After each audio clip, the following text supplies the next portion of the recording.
All right, hello, hello. I think we have unborked it. I think it's all fixed. Hi, hello, hi. Let me just get set here. Oh, my clip fell out, shit. Where's the game? Where's the game?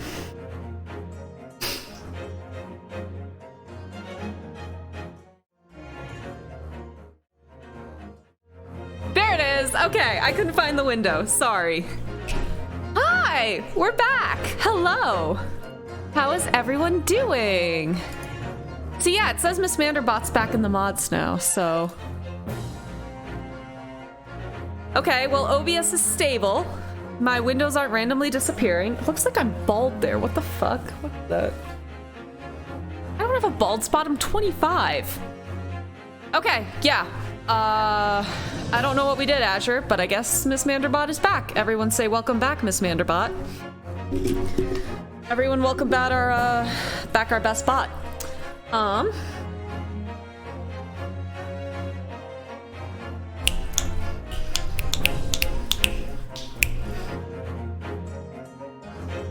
Just gonna check one other thing. We will jump right into the trial very shortly because we have a lot to do tonight. There's a lot of trial to be had. Let me tell you what.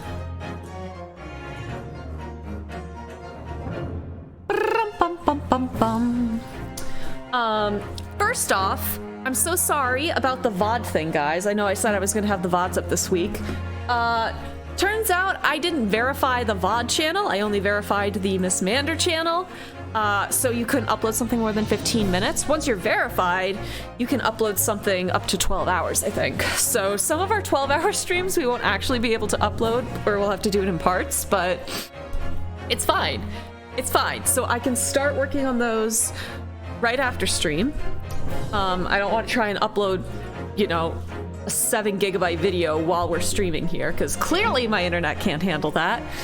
But so I'll get working on those so we can for sure get all of DGS 1 up as soon as possible. So people can, you know, join us here. And then I'll work on getting the Nuzlocke and everything uploaded too. It's just there's so many VODs, and I really want to focus on getting all of a series uploaded at once rather than necessarily like chronological order. That makes sense? And then going forward, I'll try and upload them like the day after stream. Kind of like what RT's channel does. But I think that's all of the logistical things. Yeah, Azure, how do we sound? How's the balance? How's everything?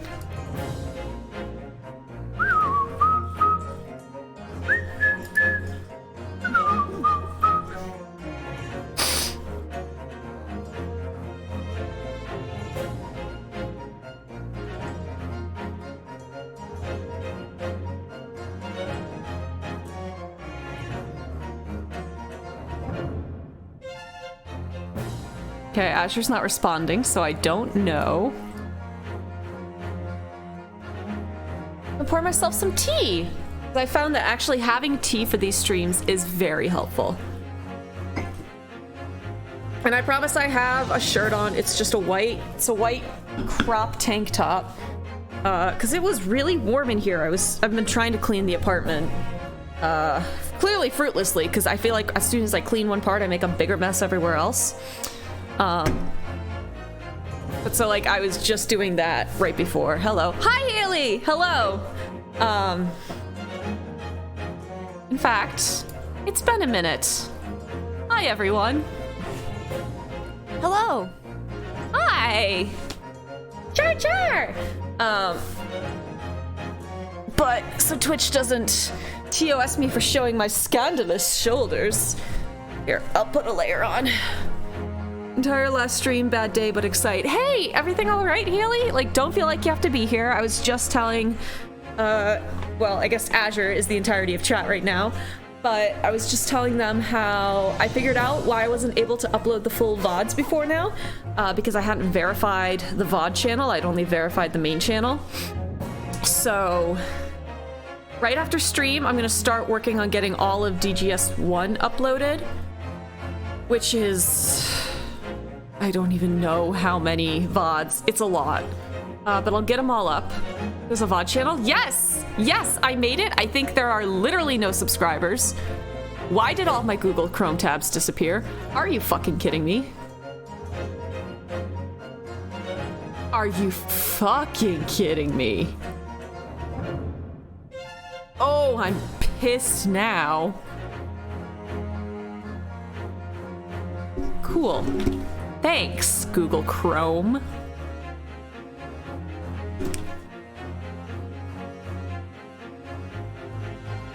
They'll go on the Miss Mander channel, but then Miss Mander VODs is the, yeah, I'm currently the only subscriber to it.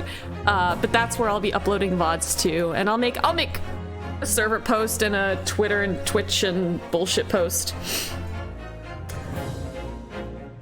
Actually, yeah, let me go ahead.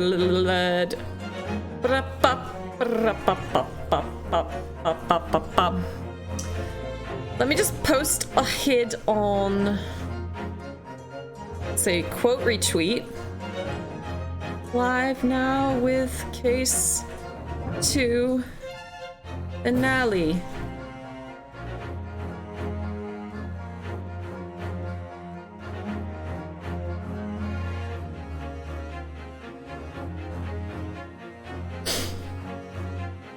Okay, there we go. Tweeted that out. I'll post on Insta too. Or on my story at least, because I don't want to make an actual post right now. And I feel like people have just been liking the post but not even rolling through to stream anyway, so I'm not worried. Do you make the memes yourself? No, I find them online. I'm not funny enough to come up with memes. I have like a couple kicking around in my head. One is like a little animatic that I want to make, but we'll see. We'll see.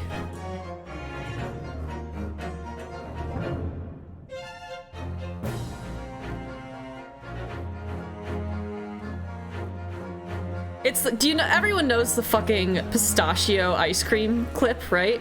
I want to make it with, what did I think? I think I was gonna say Kazuma, Ryu, and Von Zykes, I think. Or Sholmes. I haven't decided if it's gonna be Barrack Von Zykes or Sholmes. Both work. That didn't work.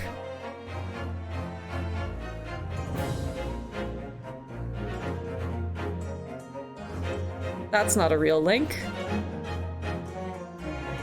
Done. There we go. Done. All right, let's get started. So we are jumping into trial part 2 of case 2. So I'm sure we'll go through the little like pre-courtroom thing. Let's see if they have anything new to say, and if they don't cover it enough, then I'll go over what we— oh, sir, why is that a thing this game? Why are they so obsessed with doing that? Yeah, ... is correct. What do you say to that? This isn't the Mr. Naruhodo. Yes, it's time to put an end to this now. To the miserable curse that's been plaguing Dr. Natsume. To everything. And in my own small way, I shall do everything I can to help you. I always appreciate your help, Miss Susato. Suffering Sosuke selfishly sidelined. Yeah, because you talk like that. Good morning to you too, Mr. Natsume. Good morning! Good morning, locum student Mr. Naruhodo Esquire! Listen to you two chatting away happily as if the main player of today's trial isn't here! Why would you do that? Why? Oh dear, we didn't mean to cause offense, Mr. Natsume. I thought perhaps that you had your eyes shut so tightly you were meditating, finding inner calm. Clearly that was not the case. It seemed wrong to disturb you. I was waiting. What's the matter, Mr. Natsume? You seem different somehow today. Why, naturally, that's because I've attained spiritual enlightenment. The path of literature, you see, is a journey to discover one's own death. Oh Well, I thought he was onto something, and then you spoke. Or such like. That's the sort of morning conversation I was hoping for. That's why I had my eyes shut. I missed the signs, I'm afraid. Somehow you'll have to forgive me. And you mustn't talk of your path leading you to death, Mr. Natsume. That was just an example. Oh yes, there it is. Inner calm. You barely came to see me at all yesterday. We came to see you twice, bitch. I was sure you'd abandon me and return to our beautiful long-lost homeland. What kind of attorney would do that halfway through a case? Not even been in Great Britain a week yet. Yes, well, anyway, I intend to set everything straight in court today. I'm determined to uncover the truth. I've actually reached an important decision myself. Oh, what sort of decision? I shall fill you in after the trial. All right. It would seem Mr. Sholmes isn't coming today after all. It's a very clever message, I think. My dear fellows, you must win this battle on your own merits. A very clear message, I think. That he's overslept again. Call me out, Ryu, Jesus. The great detective, my arch nemesis. Long may he stay away, if you ask me. Defendant and your legal representative. The trial is about to begin. Make your way into the courtroom immediately. Okay. You gonna talk to us? Okay. So, earlier today, we did the second day of investigation, and the main things we figured out. So we didn't figure out if there was poison in the tea yet, but we did figure out, one, that there was a loose floorboard. I think the biggest thing was we found a loose floorboard in Shamspear's unit.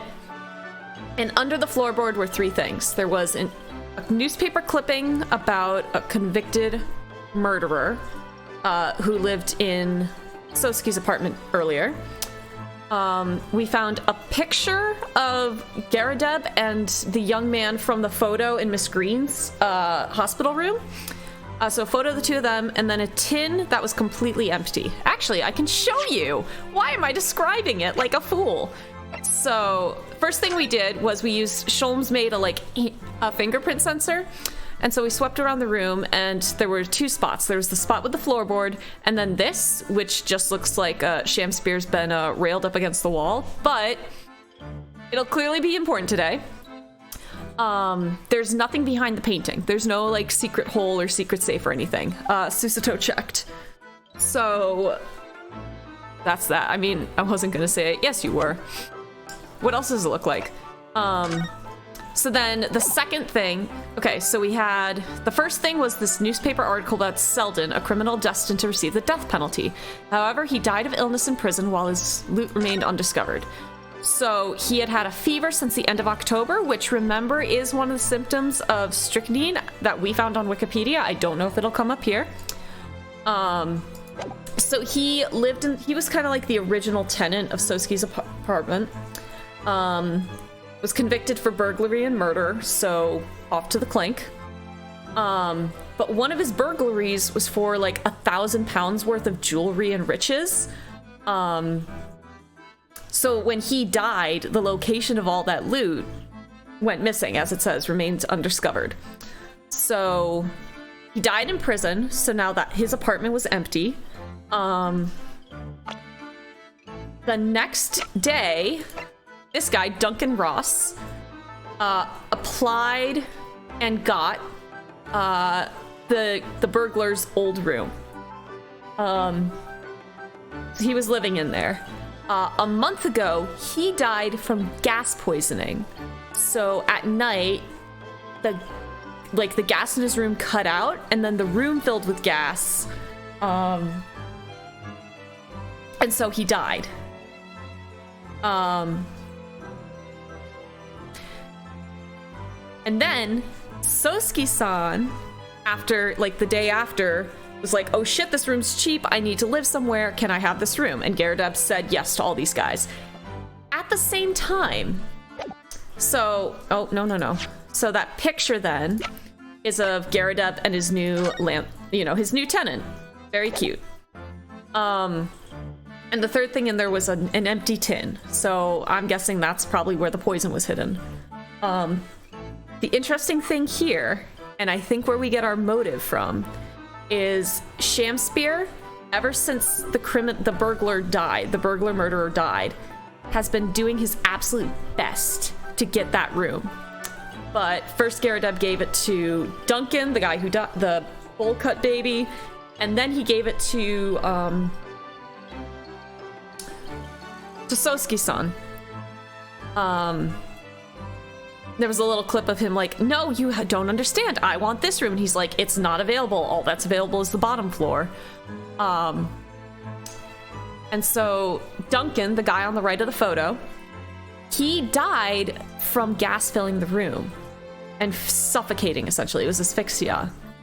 If you'll remember, Sosuke-san was telling us that one feeling of the curse was that he woke up feeling like he was being strangled and his room was ice cold. Almost like the the pipeline from the gas source to his stove, which he would turn on overnight so it doesn't freeze, was being disrupted and releasing the gas instead into his room, trying to kill Sosuke the same way that Duncan died. So my hypothesis is that the room that Sosuke is in now, this kind of like cursed room, either is the place where the missing loot is, or it's related, and Shamspear knows this and really badly wants some of the loot. So he's literally just offing any other tenant who comes in there, so maybe he can get it someday. Because, like, surely enough murders happen in that spot and nobody will want it, right? And then he can get it. So that was kind of that side of everything. The other side was Olivia Green, the victim, like the bitch who got stabbed in the back. Duncan Rose was her fiance, and a month ago he died, and then she got stabbed in the back. So she's been having a rough go of it. And I was saying this earlier, one thing I don't love that this game is doing is this is now the second character in the Great Ace Attorney series who they've made, like, suicide a point of. And so it's not as bad as 1-5 with the broker, the pawnbroker, because, like, he was being like, don't do anything or I'll shoot myself, and, like, making it a joke, which was really egregious. This was slightly better handled. Sholmes was actually very, like, understanding and calm. But then we just left her in her room by herself after we saw her try to commit suicide by drinking poison. So we just kind of left her in her room alone, and that's the last we saw of her. So I don't actually know if she's going to be at trial today. That's everything. We found 3 items. We found 3 items in Shamspear's room. A newspaper clipping about a burglar, a photo of Olive Green's ex-fiancé, and an empty tin, and we found out that Shamspear has really been trying to get Sosuke's room. Yeah, that's, I think, a pretty good recap. So that's like, it's like Susato just considered like, I can't remember anything that happened yesterday. Okay, real quick, the doors haven't opened yet. Let's go through everything. Sham bam, sham bam wham. Sham bam, thank you, ma'am. He's the court jester, the Shakespearean hoe. So, today, once again, we face the Reaper. And when the Reaper stands for the prosecution, the defendant's fate is sealed. But I don't believe in that legend any more than I believe in Sosuke-san's curse. The truth is hidden here somewhere, and I won't let it escape me. I have to keep believing in my client and keep fighting to the very end. That's all. Oh, that's all. Yeah, because believing in your client worked so well in case 3. Bitch. Oh, my lipstick's wearing off already. Good start. Do I have another shade up here I just put on? No! Yay. Okay, so we're going back to the 9:40 a.m. start, which is a weird start time.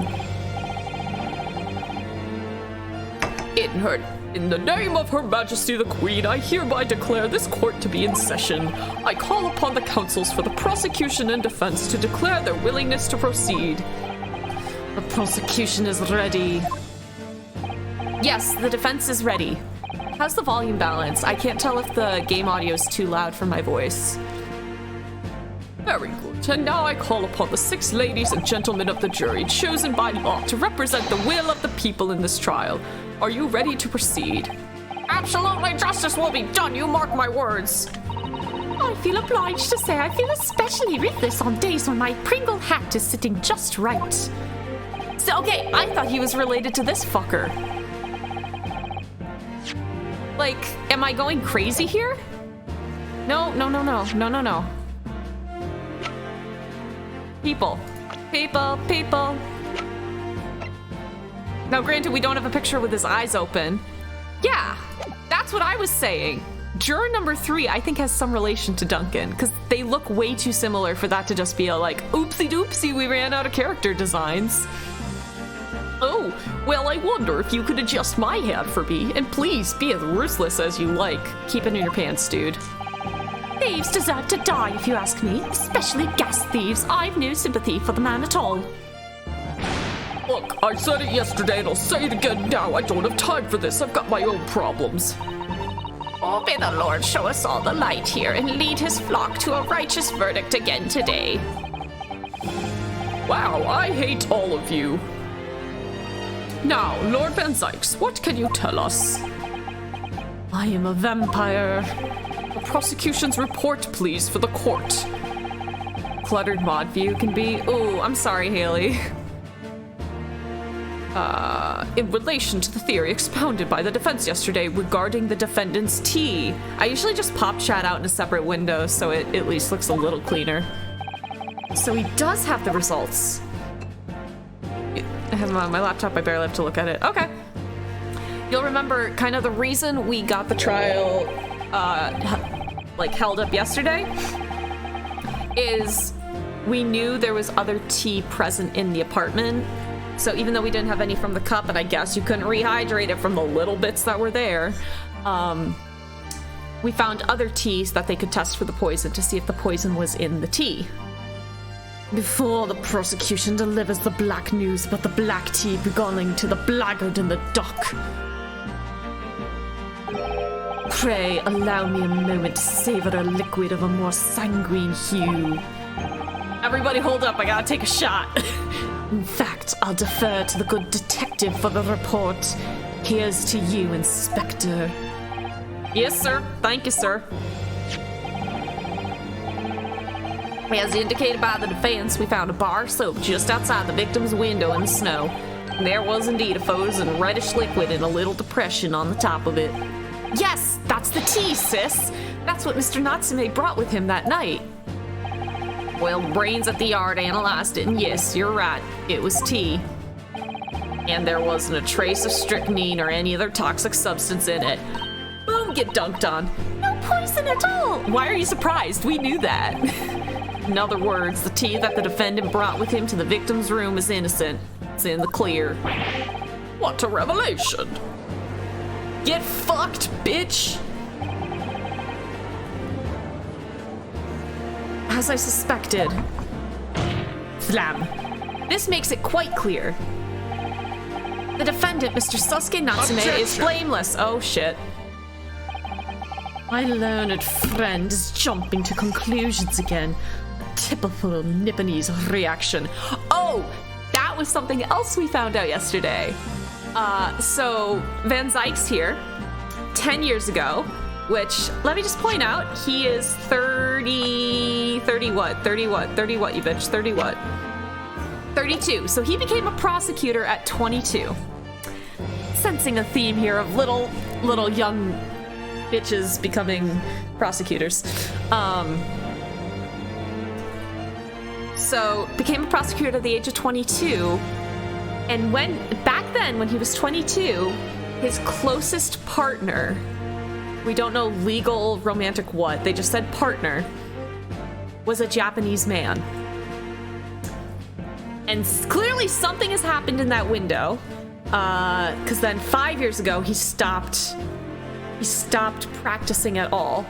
And he only came back to the courtroom 2 months ago, or however long ago, when we took our first case here. So as soon as a Japanese attorney entered the courtroom, he came out of retirement. So I'm guessing whatever happened 5 years ago made him start hating Japanese people. Which does not excuse it, but we're at least getting, like, a reason why he's a dick.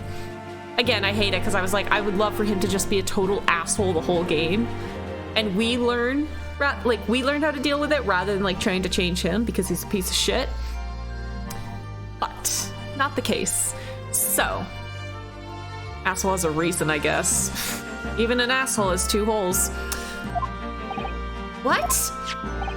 Yes, it's true. No poison was found in the few drops of liquid recovered from the soap on the window ledge. But what logic is that? Would you take a drop from the Thames and conclude that the water in the ocean isn't salty? No, because it's a river, dumb shit. My word, the water in the ocean is extremely salty, Counsel. Just like me. Exactly. Unfit for drinking, just as the victim's tea was on the night in question, as the court has already heard. Bitter was the precise word from the lips of Mr. William Shamspeare, whom the prosecution now calls back to the stand. Cool. Oh, I mean, he hasn't taken his cape off yet, so things aren't even serious. Very well, I will uphold the prosecution's request. Mr. Shamspeare! Yes, it sounds like we're going to have another confrontation with our theatrical friend. Bailiff, show Mr. Shamspeare to the stand. Oh, it's me again! He is kissing us. He is, like, blowing a kiss, and I hate it. Mr. William Shamspeare, the victim of this despicable crime. Oh hell, do you command me to remember? Forsooth, 'twas I, Shamspeare, did have a bellyful of the foul fluid given in mine innocence. Yes, but as was revealed in yesterday's proceedings, the witness is not as innocent as we had perhaps first been led to believe. By using bars of soap such as this, he has been stealing gas from the supply company, yes. One may smile and be a villain. Forsooth, 'twas I, Shamspeare, did have a roomful of the sweet fuel given. That's right, fellow jurors, don't forget, this man is a rotten thief. I haven't forgotten, kept all that about the ice coins as a tidy secret, didn't you? You should have owned up sooner. I'm going to kill him. Let him feel the sting in my tail. Did you get it? I'm a bee. Oh, indeed, by dint of vile and cowardly means have I plotted to further mine own ends. I confess. Very cool. She's a bee. Haley! We learned she was a bee last time. Thou wouldst not pardon my sins, of that I am sure. You acknowledge your wrongdoing. What exactly are you doing here? Cowards die many times before their deaths, and for a coward such as I, death be well deserved. But I'm a kitty cat. Would it still a greater crime passeth unpunished? For lo, the hairy-faced gentleman of farther east than Verona did contrive to poison me. Objection! And he dance, and he dance. There you go. But there was no poison in the tea found in your room. The police have attested to that. What the defense would assert as an inconsistency will quickly be cleared up by the witness's testimony. Is that not so, Mr. Shamspeare? Why am I jumping? Verily, my liege, I would most gladly speak. Stop dancing in the court. Very well, let the witness testify to explain this inconsistency. I don't know why I'm giving you another chance to speak. Tell the court why it is that poison apparently entered your body, though none of it was found in the tea. That's why Miles couldn't be the prosecutor on this. He couldn't imagine anything happening bad with tea. The Japanese man did come to my chamber with tea brewed in a pot. 'Twas in my cup alone that the wicked miscreant secretly poured his wicked poison. Whilst feigning distraction in our debate, ne'er did a drop of his own drink pass his lips. When he departed by and by, I did use the tea that remained in his cup to make my coins of ice. Thus 'tis no surprise that poison be not found in the tea I did pour into the molds of soap. Oh, he's saying the pot wasn't poisoned. But both cups were empty. Poison was slipped into the cup after the tea had been poured. The normal way for poison to be administered, in my experience. What experience would that be, Van Zykes? What would that experience be? There's no correct answer here. Quite. Otherwise, it would be disastrous if the poisoner were to mix up the cups, for instance. But no poison bottle was found at the scene. Because, quite simply, the Nibonese took the bottle back to his own room. Do you have any proof of that? Absence of a vessel containing the poison only becomes problematic when considering suicide. Ugh, I knew that. If you cannot prove we did not put the if you cannot prove that we put the poison in there, which you have not done, you have given no evidence connecting us to this poison. So yes, by now, that is perfectly clear. A bar or two of cheap soap is wholly insufficient to wash the deep stains of guilt from the accused's hands. Ugh. Sirs, madams, 'tis true that I, Shamspeare, be a common thief of gas. But, listen here, ladies and gentlemen. Hang on, I need arms day. That's how it works. Wherefore would I lie? Verily, I have no cause. I have naught to lose. Well, I do declare. I really hate that, actually. Yeah, I did too. First time you did it, it sucked. Thank you for your testimony. Thank you for your testimony, witness. Counsel, proceed with the cross-examination. Yes, my lord. His little startled pose is really cute. Okay, bitch. Japanese man came to my chamber with tea brewed in a pot. It was in my cup alone that the wicked miscreant secretly poured his wicked poison. While feigning distraction in our debate, ne'er did a drop of his own drink pass his lips. When he departed by and by, I did use the tea that remained in his cup to make my coins of ice. Thus 'tis no surprise that poison be not found in the tea I did pour into the molds of soap. But that's dumb, because if his wasn't poisoned, he had no reason not to drink it. So it's been proven that there was no poison in Sosuke-san's tea. That should be hugely in our favor. But the atmosphere in this courtroom today... It feels as though everybody is against us, Mr. Naruhodo. Must be the Reaper's poison. I'm afraid that if we don't find a significant flaw in this testimony somewhere, the jury will pounce and find Mr. Natsume guilty. It really feels like we've jumped into the fire here. Right into that carriage! Okay. I think we just press, because nothing's jumping out at me. I understand that you are already acquainted with Mr. Natsume. Is that correct? I know thee not, old man. Fall to thy prayers. Do I know thee? Or know thee not? Methinks 'tis all I can know, that thy destiny mingles with mine. You lost me at the first thee. Zounds, sir, thou must learn the English tongue afore thou turns thy hand to lawyering. Of the egg guy? I mean, between the dancing, the poses, and the obnoxious attitude, yeah, these two would be best friends. I hope they get together in prison. I did, but I must have missed the archaic Elizabethan lecture. Verily and in truth, 'twas a fine flavored brew. Though a drop of poison did barb its sweetness, as the thorn doth barb the sweet rose. That, dear friends, be the simple truth. Listen to Mr. Shamspeare. He seems in even better form than he was yesterday. Yeah, he's had a whole day to prepare now. Either that or I'm in worse form. That fated evening after I did dine, at Grubb's Grubbery, a local alehouse of good report. You don't have any money. How did you eat there?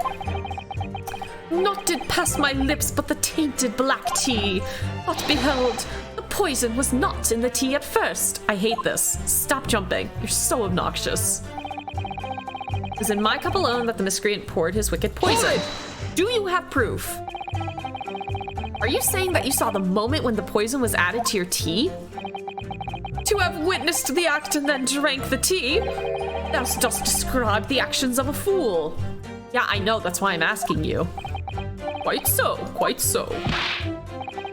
But no one likes going thirsty, do they? Sooner would I die quenched than parched. Would I have the choice? Actually, on the night in question, the water main was frozen, I believe, wasn't it? Were it not for the tea, in sooth I would sooner have died frozen than quenched or parched. Right, no ice coins means no heating. Could you not melt snow? Would that not work too? The witness had more than one brush with death on the night in question, it would seem. Remind the court, Mr. Shamspeare, as to whether the accused drank any of the tea which he brought with him. With the greatest of pleasure, my liege. I will say this guy's fun to voice. I am very much enjoying him from that perspective. So he did not drink any tea. But the teacup Mr. Natsume drank from was found completely empty at the scene. Ryu, that's because he used it for the coins. How dumb do you get? And let's not forget the defendant's maxim, drink tea while it's hot. I did gulp from the poisoned cup that night, and in mine agony did I writhe uncontrolled. In fits of pain I did knock the fellow's cup, and its contents spilt as blood from a gaping wound. Methinks. If that happened, then you didn't have water for tea, or for coins. There certainly was... I'm just making shit up as I go. Though certainly 'twas after I had made the coins of ice from his tea. Did he not notice that? Said cup was found on the table that the victim was slumped over. There is no contradiction here. It's true, there was no tea left in either cup that we found at the scene. But still, something about this statement is troubling me. Yes, of course. I know what it is. It's Mr. Natsume's wise drink tea while it's hot maximum, isn't it? No, I'm not sure that's it. Thank you, witness. Now, reiterate for the court what it is that occupied you after your guest had left and before you drank your tea. Okay, so thank you for highlighting the statement, I guess.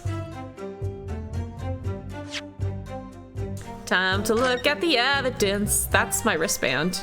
Does it say on the inside? I never looked at that. Oh. Never mind, I'm not looking at it. Oh, that was the other thing that's got me nervous, is we opened the investigations section with a very long conversation with Susato about Kazuma and what he was hoping to accomplish in Britain and how he seemed off the entire voyage. And I'm really nervous that they're gonna bring him back but fuck him up. Although he snapped his neck. We all saw his body there. So I don't know how they're gonna do it, but Kazuma's going to come up, and it might be revealed like, oh, this is the plan that the Japanese had coming here to infiltrate our court system. We're gonna find out whatever Kazuma's plan was. But because he's dead, they're like, oh, well, he died, but he left Ryusuke to do it in his place, in his stead.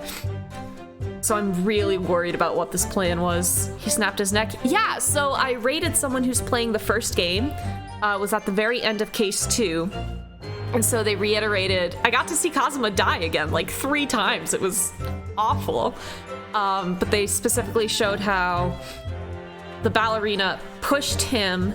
Because of the way that he was pushed, there was the bedpost, right? The bedposts. His neck hit the post and snapped, and that's how he died. Which, baby boy. So, Kazuma honey, right? I want to say it's something about the fact that there's no tea ring on the inside of Natsume's cup, which would mean he actually did drink it, but I don't know. Oh, the fork he was using to get the coin out. Got it. Sample. Okay. I don't know what this one is. We're already stumped. Great.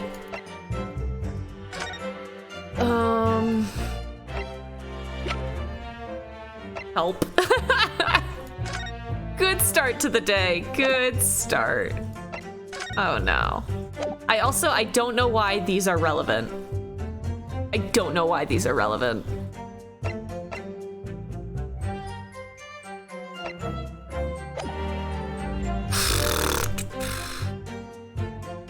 Let's just keep pressing everything and then we'll come back to it. Hold it! I used the tea after he left. Yes, so that you could cheat on the... He just said he used it. Okay, you know what? He just said in his testimony that he made the ice coins while Sosuke was there. Now he's saying he only made the coins after Sosuke left. Oh, you are exhausting, sir. Yes, so that you could cheat the gas company, in fact. Isn't that right? He really is making it up as he goes, isn't he? To cheat or to die. 'Tis life's only choice. No, it's not. There's a little faith to cheat be the wise one. No, faith to cheat be the wise choice, and mine occupation be not an ugly one. Prithee, dost thou not see beauty in the simplicity of the ruse? No, I don't. And be very sure, sir, once this trial is over, Altamont Gas will take you to task over this legal task. I will not look at you. I shall not run. I shall not hide. Sooth to say, I have nowhere to run nor to hide. But, my lady, what wouldst thou with this pitiful player? Oh, I'll tell you what I'd like to do with you, starting with the shoddy shirt on your back. 'Tis time for a Shakespeare dance. Inosuke, what the hell is going on? Thieving of the gas was addressed in yesterday's proceedings. The prosecution calls on the defense not to muddy the waters with irrelevancy. Consider that a warning, counsel. Yes, my lord. Why am I the one in trouble here? This man is insufferable. Yes. Yes, he is. Mr. Shamspear, after the accused returned to his own lodgings, you used his tea to make your coins. Is that correct? To cheat or to die? I did make my choice many moons ago. 'Tis no surprise the poison being not found in the tea I did pour into the molds of soap. Wait, did you lose a life for that? No, sorry, you're right. I have to kick this down now. There's the group, there it is. Let's just... Oop. How do we do this? Nope, that wasn't it. I think we just have to make chat box a little bit smaller so I'm able to continue bringing that group down so you can see my health. Does that work? I really should have made like an actual stream layout for Ace Attorney, but I don't know what it would look like, so if anyone has a good idea. Okay, so it was no surprise that there was no poison in the tea. If, having first made your special coins, it was after 2 in the morning when you collapsed, that would mean you can't have drunk any tea yourself until around that time. Once ensnared by literary debate, naught else be found in the furrows of the mind. Debate about Romeo and Juliet, you mean? And who was the stronger of the two? Rightly did I pay no heed to the tea as I wrestled with the abominable fellow. I don't remember debates like that when I was studying. That's because they weren't debates! They were wrestling. Are you suggesting that neither of you actually drank the tea whilst it was hot that evening? My lord, wouldst thou be privy to some Shakespearean wisdom? Husband, wife, and tea ought I be... Husband, wife, and tea ought I tepid be. Oh yes, so very true. Everyone has different preferences when it comes to tea. Did you miss the husband and wife part? I think you might have interpreted it that wrongly. You wrestled in the court. No, I'm talking about what the two of them did in Shakespeare's apartment. The role-playing shit. Okay. Did you already forget about that, Haley?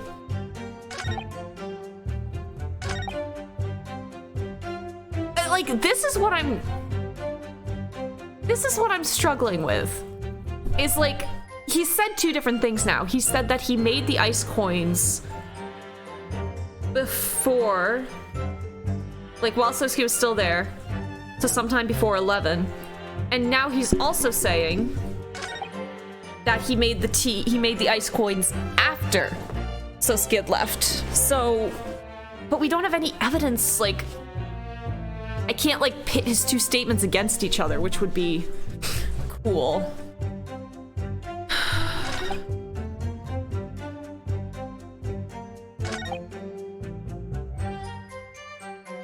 I think it might be the fact that the teacup doesn't have a ring in it. Objection! Hey, I'm good. All right, I'm overthinking. Cool.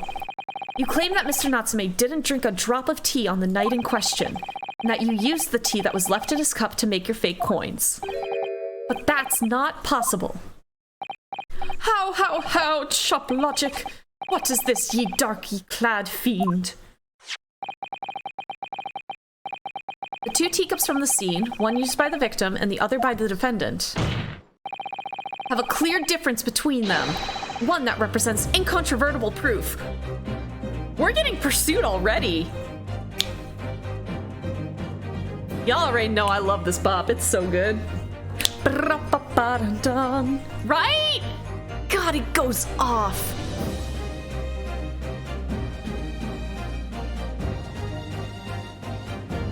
I highly recommend going. Actually, while this plays, I'm gonna go find the video because it's a great video.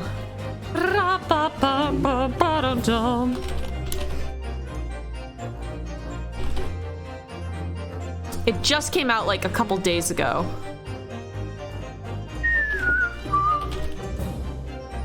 I'd be bopping, sit in my little chair. Look, if you are not bopping right now, what the hell are you doing?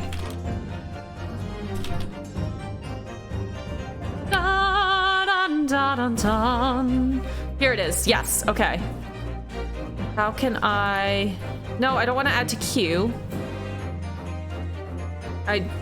God, I can't... Okay, I might accidentally open it here. Share. Copy. Okay. I found it. Actually, Haley, if you want to go put that in the Ace Attorney channel, because actually I don't know, I think there's a TNT spoiler in there for Azure. But if you want to put that in the Ace Attorney channel, because I think anyone who's been enjoying the games should watch this. It's a very well done analysis of the musical composition of each of the different songs, from like the courtroom, like the pre-trial meeting, to the courtroom theme, to the cross-examination, to the pursuit. It's really well done. So, highly recommend. 8-bit, got it. Yeah, just honestly bookmark that link. Like, it's really good. It's really well done. Incontrovertible. What difference?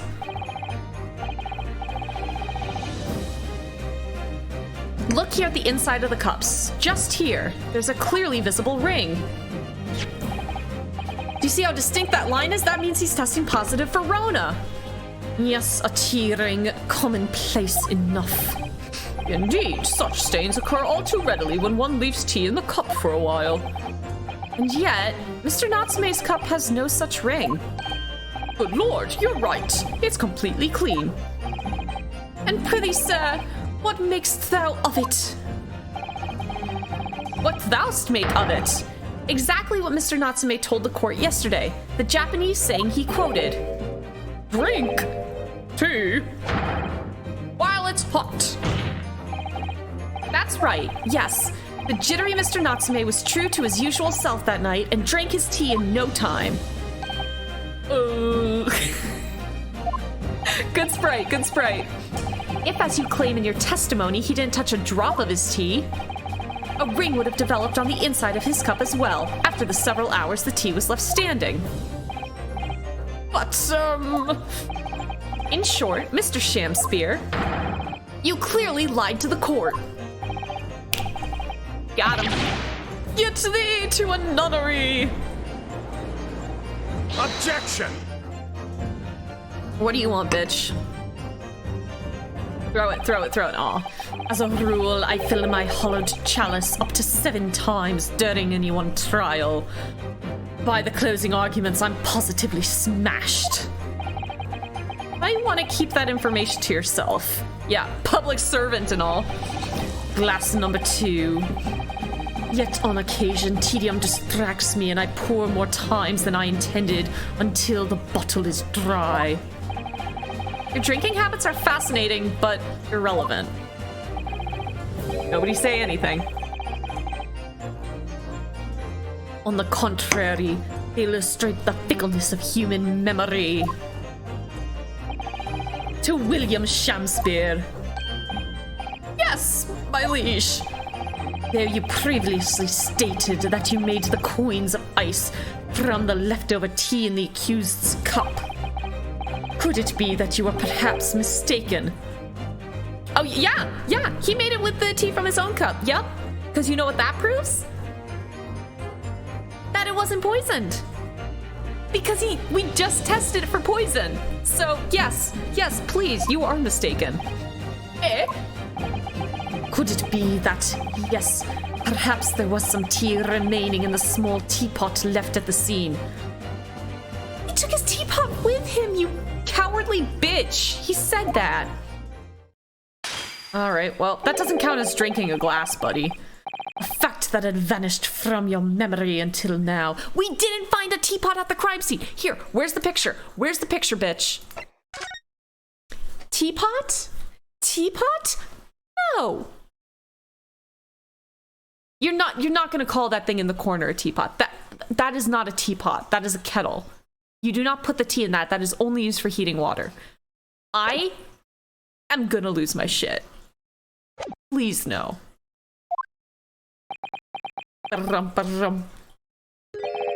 Faith, my liege, thou art a magician.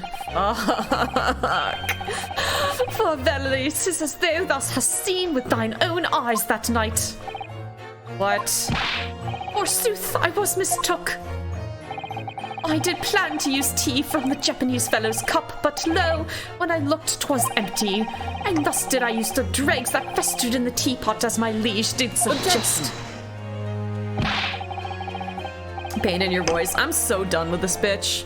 I was talking earlier how I think my least favorite case from the last game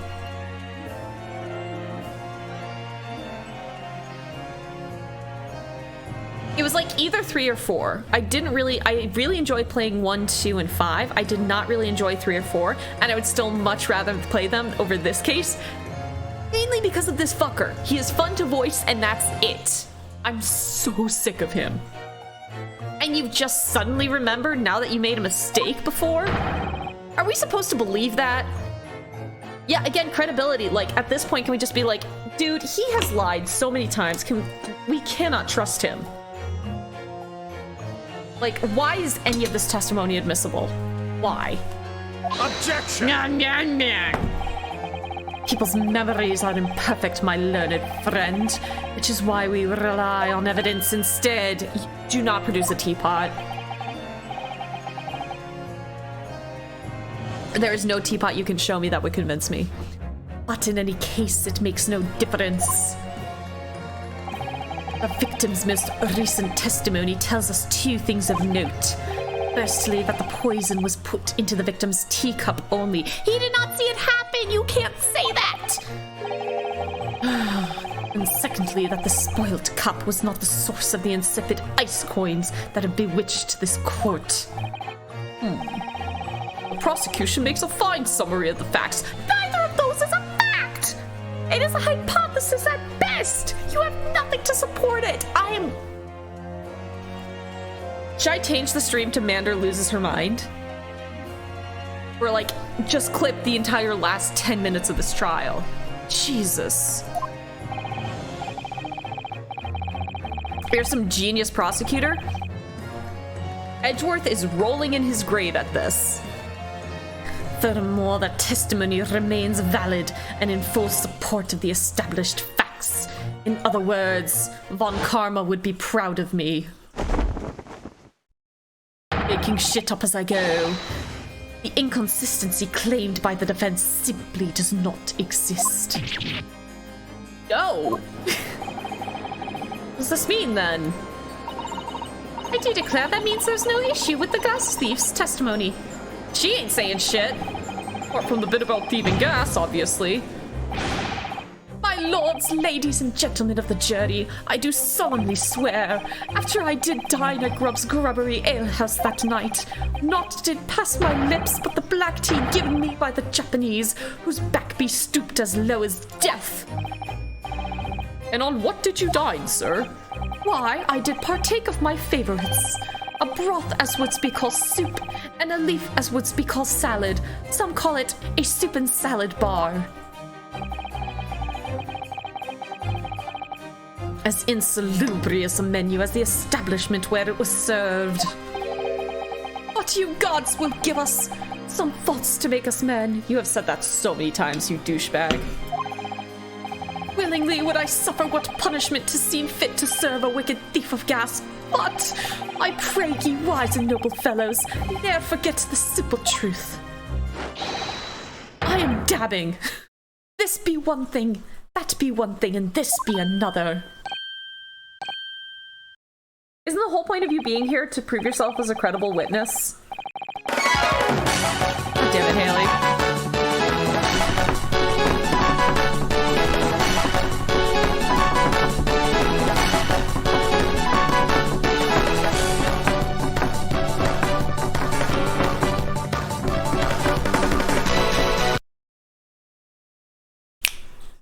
Thanks.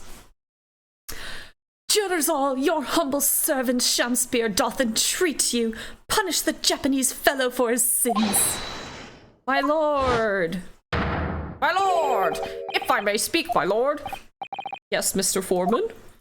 I believe we may have been duped by that rotten defense lawyer. Fuck you. By me? I do declare you may be right. We all know the wife there was making coins of ice to keep himself warm. Wait, excuse me. But this lawyer lad says if he's stealing gas, he deserves a dose of poison, eh? We literally never said that. All y'all got ice for brains, and they're melting out your ears. He's been leading us up the garden path, that's what he's been doing. I really never said anything like that. But what we just heard from the victim here has opened our eyes again. We've reached a decision this time, and we won't be swayed from it.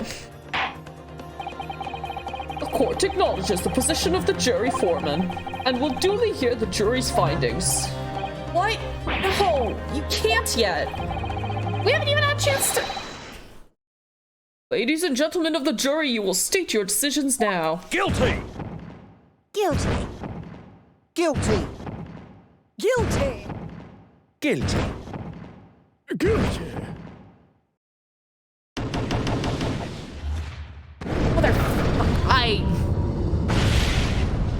The game is lucky I enjoy the summation examination so much, but the way we get there is through the most batshit logic by the most idiotic people. Why is this court so dumb? Because it's in the hands of civilians. And usually juries aren't swayed by facts, they're swayed by emotions and performances, unfortunately. I hereby declare the jury to be in one accord. Oh, happy day! And like, I don't. How is this happening? My lord, you know what's coming. I'm not even gonna say it, because you know. Very well, let's get on with it. Typical. My learned friend is unable to accept the obvious truth. This trial will therefore enter its second summation examination immediately. Jurors, the court calls upon each of you to state the grounds upon which you find the defendant guilty of the crime of which he is charged. All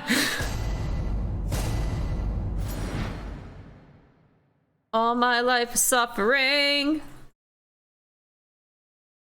Oh, let's just get that walkthrough out then.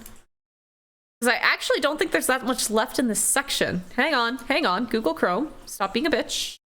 Stop being a bitch. There it is. Wrong window. Not Miss Vandervods.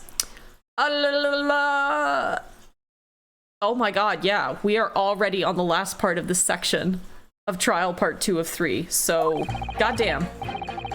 A man of logic, me, and having considered all the evidence, the defendant must logically be guilty.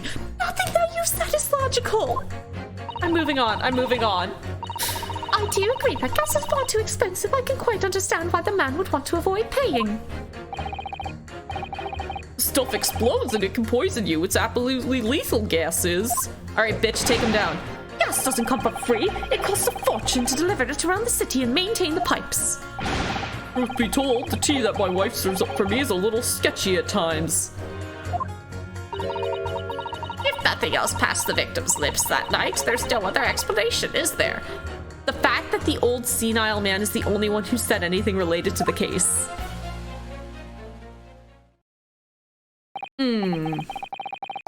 I do feel that perhaps personal opinion about gas and its supply has influenced decisions somewhat. Just a little bit.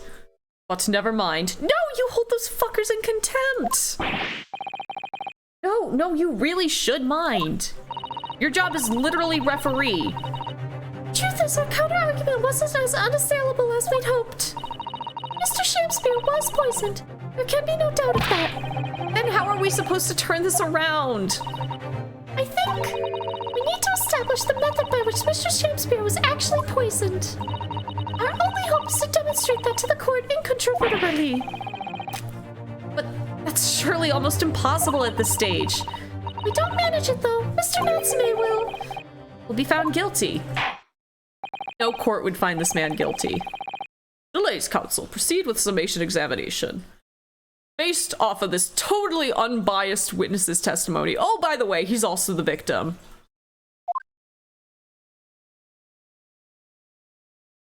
At least we get to see some more Ryu, so I'm fine with it. I need to fuck this up just a touch, because now I'm sitting back in my chair. There we go, now I'm centered again. I really want one of those auto-centering cameras. Those are cool. Man of logic. Really? Okay. So, all the evidence, the defendant must logically be guilty. Okay, so fuck you. Gas is too expensive. I can understand why the man wouldn't want to pay. I want to pit these two against each other. Can I just do that straight up? Stuff explodes and it can poison you. It's absolutely lethal gases. Okay, maybe that's part of our in. Gas doesn't come for free. It costs a fortune to deliver it around the city and maintain the pipes. Truth be told, the tea my wife serves up for me is a little sketchy at times. Yeah, literally, old man, if nothing else passed his lips. This is hopeless. There's no way for me to appeal to these people. I do think that the only way we shall overcome this difficult situation is by exposing the way in which Mr. Shamspeare was really poisoned. Hey, can you stop being a fucky?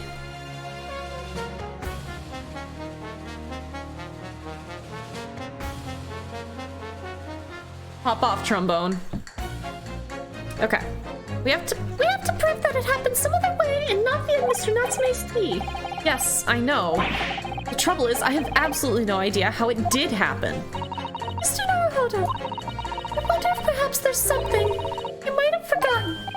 Oh, like what? It's important to watch everyone involved and pursue people if they react to something. Okay. No, fuck off. I absolutely remembered that. Once again, Sosuke-san's fate is entirely in my hands. Probably owe it to my client to hear any advice my assistant may be able to offer. Should I let Susato-san remind me? Nope. We got this. Actually, I don't think there's any need. It's vital that we start trying to change these jurors' minds as soon as possible. Alright, I'll just piss off then. But if you decide you would like your memory refreshed, you need only ask Mr. Naruhodo. Okay, so it's a pressing game then. Because you can't look around in this stage, you can only look around. Or I wonder if I go to this and then click press. No, okay. I didn't know if maybe there would be a reaction there, but okay. Press away. All the evidence, you say? That's right, and there's no room for doubt. It's all pointing at that Japanese man with the big mustache. Says the English man with the bigger mustache. Which means we need to show the man some new evidence to make him change his mind. Only we had that kind of evidence. You know what would really narrow this down for us? if the autopsy report had said if it was gastrointestinal, inhalation, or injection, like if we could at least figure out whether it was like in the GI tract versus in the lungs, that would be a big help because we would know if it's aerosolized or if it was ingested. God, that would actually be really helpful. Like, how else did they figure out it was poison? Modern medicine, I wish for thee. Don't worry, the summation examination has barely started. Absolutely a shift in the situation. Okay, fuck off. Let's go. Find some way out of this deadlock. Hold it! This isn't the time or the place to be discussing the price of gas, madam. But really, think of the injustice. Air is a gas and air is free. Why should Altamont gas cost money? It makes my blood boil. I can feel myself becoming more ruthless than ever. This isn't the time or the place to be ruthless either. If I might interject here. Yes, madam. It seems my fellow juror takes issue with the price our company charges for gas. But it's precisely because of thieves like this man that the cost goes up. Hey, what a beastly man! That unkempt moustache, those hunched shoulders. No! Are you dumb? Those hunched shoulders, poisoning tea and stealing gas, utterly unforgivable. No. Miss Natsume isn't the one who's been stealing gas. I'll thank you not to go adding on more crimes. Mr. Natsume hasn't been poisoning tea either. That's probably the first one we should have cleared up.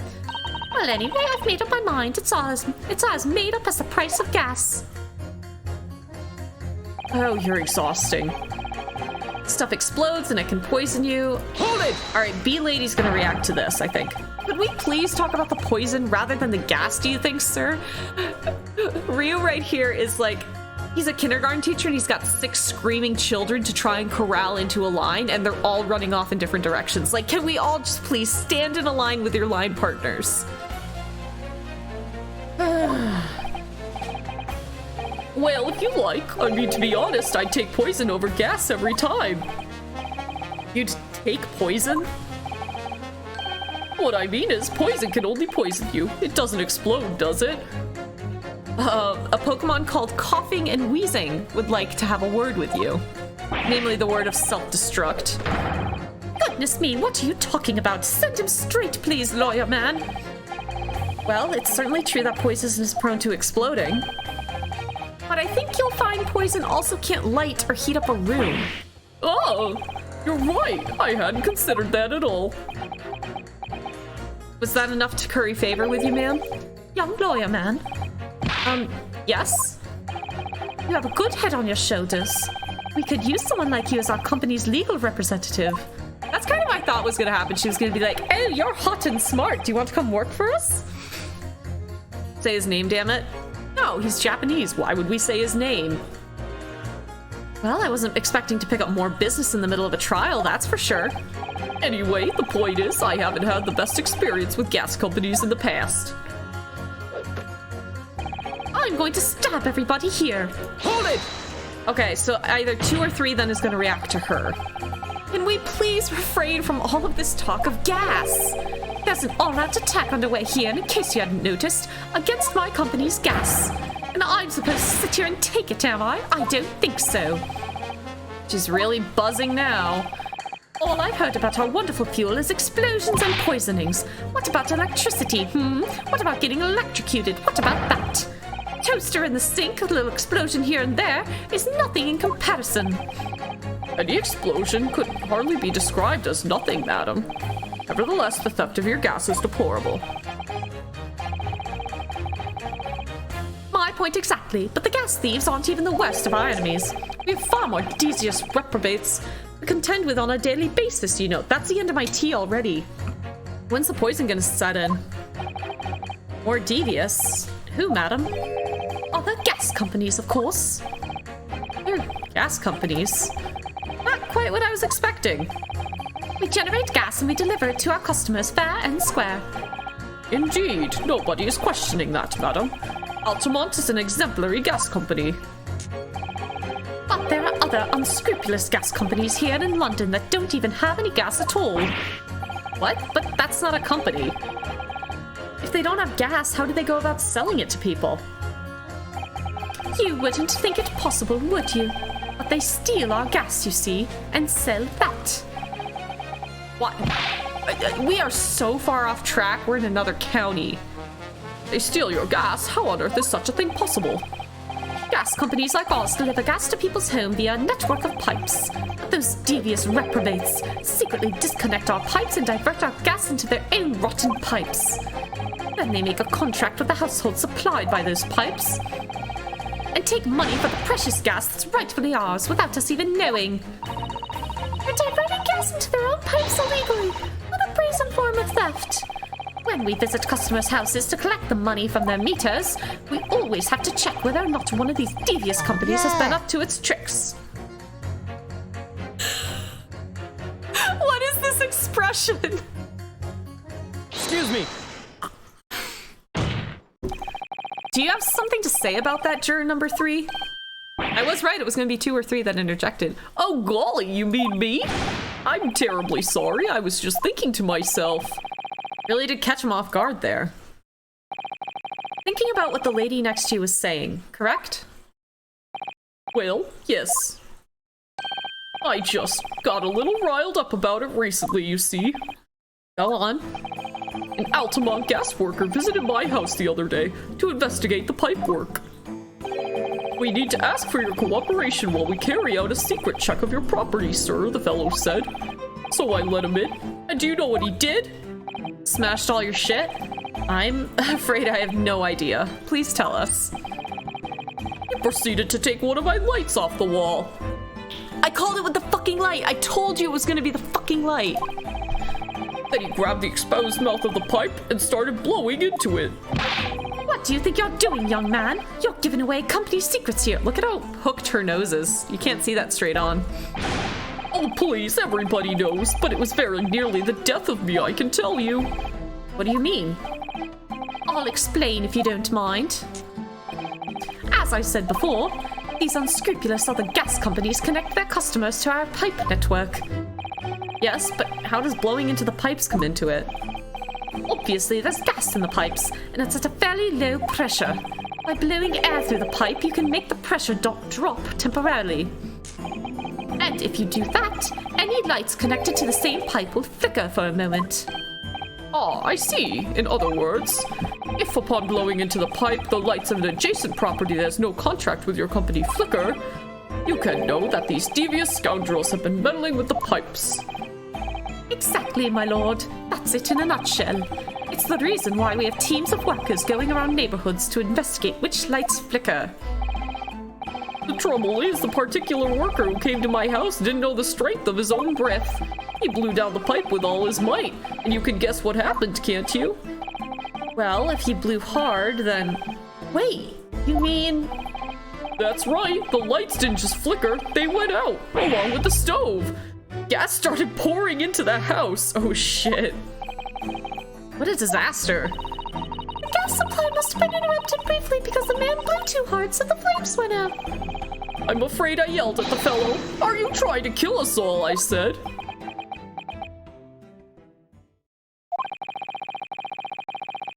So by disconnecting a lamp and blowing into the exposed gas pipe, it's possible to extinguish lamps and stoves connected to the same network of pipes. And then when the gas starts flowing again, it just silently seeps into the room. We have a little objection. We just learned that those lamps on the walls, if you take them off and blow down the pipe, you can cause any other devices connected to that pipeline to flicker. So the reason the company was doing it is because it meant you could go and look around the neighborhoods. Like when you blow in, if you see lights in other houses where they don't have contracts, if you see that flicker, then you know where the pipe has been messed with and disconnected. But also we learned if you blow too hard down that pipe, it'll blow out any devices that are on the network, so any stoves or lamps, and instead the gas will start seeping into the room. Mr. Naruhodo, I think perhaps... Yes, this is almost certainly the clue that we've been hoping for. Juror number 3, the defense requests that you amend your statement to include that information. Oh, well, if you like, I don't mind. I was the one talking. Well, I do. That's our company's secret method of identifying the rogues that try to diddle us. Like I said, madam, it's widely known already. Very well, juror number 3, you will amend your statement accordingly. All right, your lord, my lord, whoever you are, although I'm not really sure what the point of all this is. None of them has brains. Blow too hard into a gas pipe and you extinguish everything in the house. And then you're in real trouble.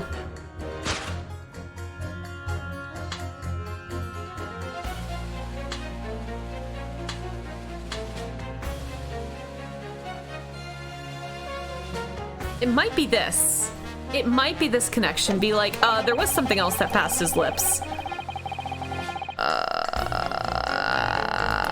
I'm just gonna click that patented save button.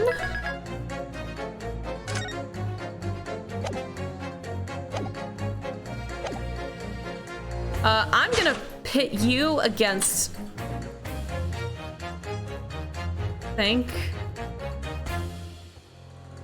Objection! Yeah, I'm so smart! Those two statements clearly contradict each other. Good gracious, to whose statements do you refer, counsel? Juror number 6, did you hear what juror number 3 just said? What? Yes, of course. I heard him mumbling about something or other. And the thief is back. There is another explanation here, I believe. Something besides Mr. Natsume's tea did, in a manner of speaking, pass the victim's lips on the night in question. What? What explanation? I wonder, did the police check the mouth of the gas pipe feeding the wall light at the scene to see if there were any traces of poison there? I was curious to see what your floundering would result in this time at the mouth of a gas pipe. Why don't you go sit on it? Scotland Yard have enough to do without exploring such irrelevance. I love this pacing scene. Me too! No, you don't get to talk. You don't get to talk. Fuck you. What a piece of work as a man! What are you trying to say, Mr. Shamspear? What speakest thou? Prithee, is it not strange and strange? That is what I say to thee, sir. I thought I'd been quite clear, but let me put it another way. The strychnine could have been on the mouth of the gas pipe that feeds the wall lamp in your room. And that is how the poison came to enter your body. Good lord. I love that Susato comes up with us.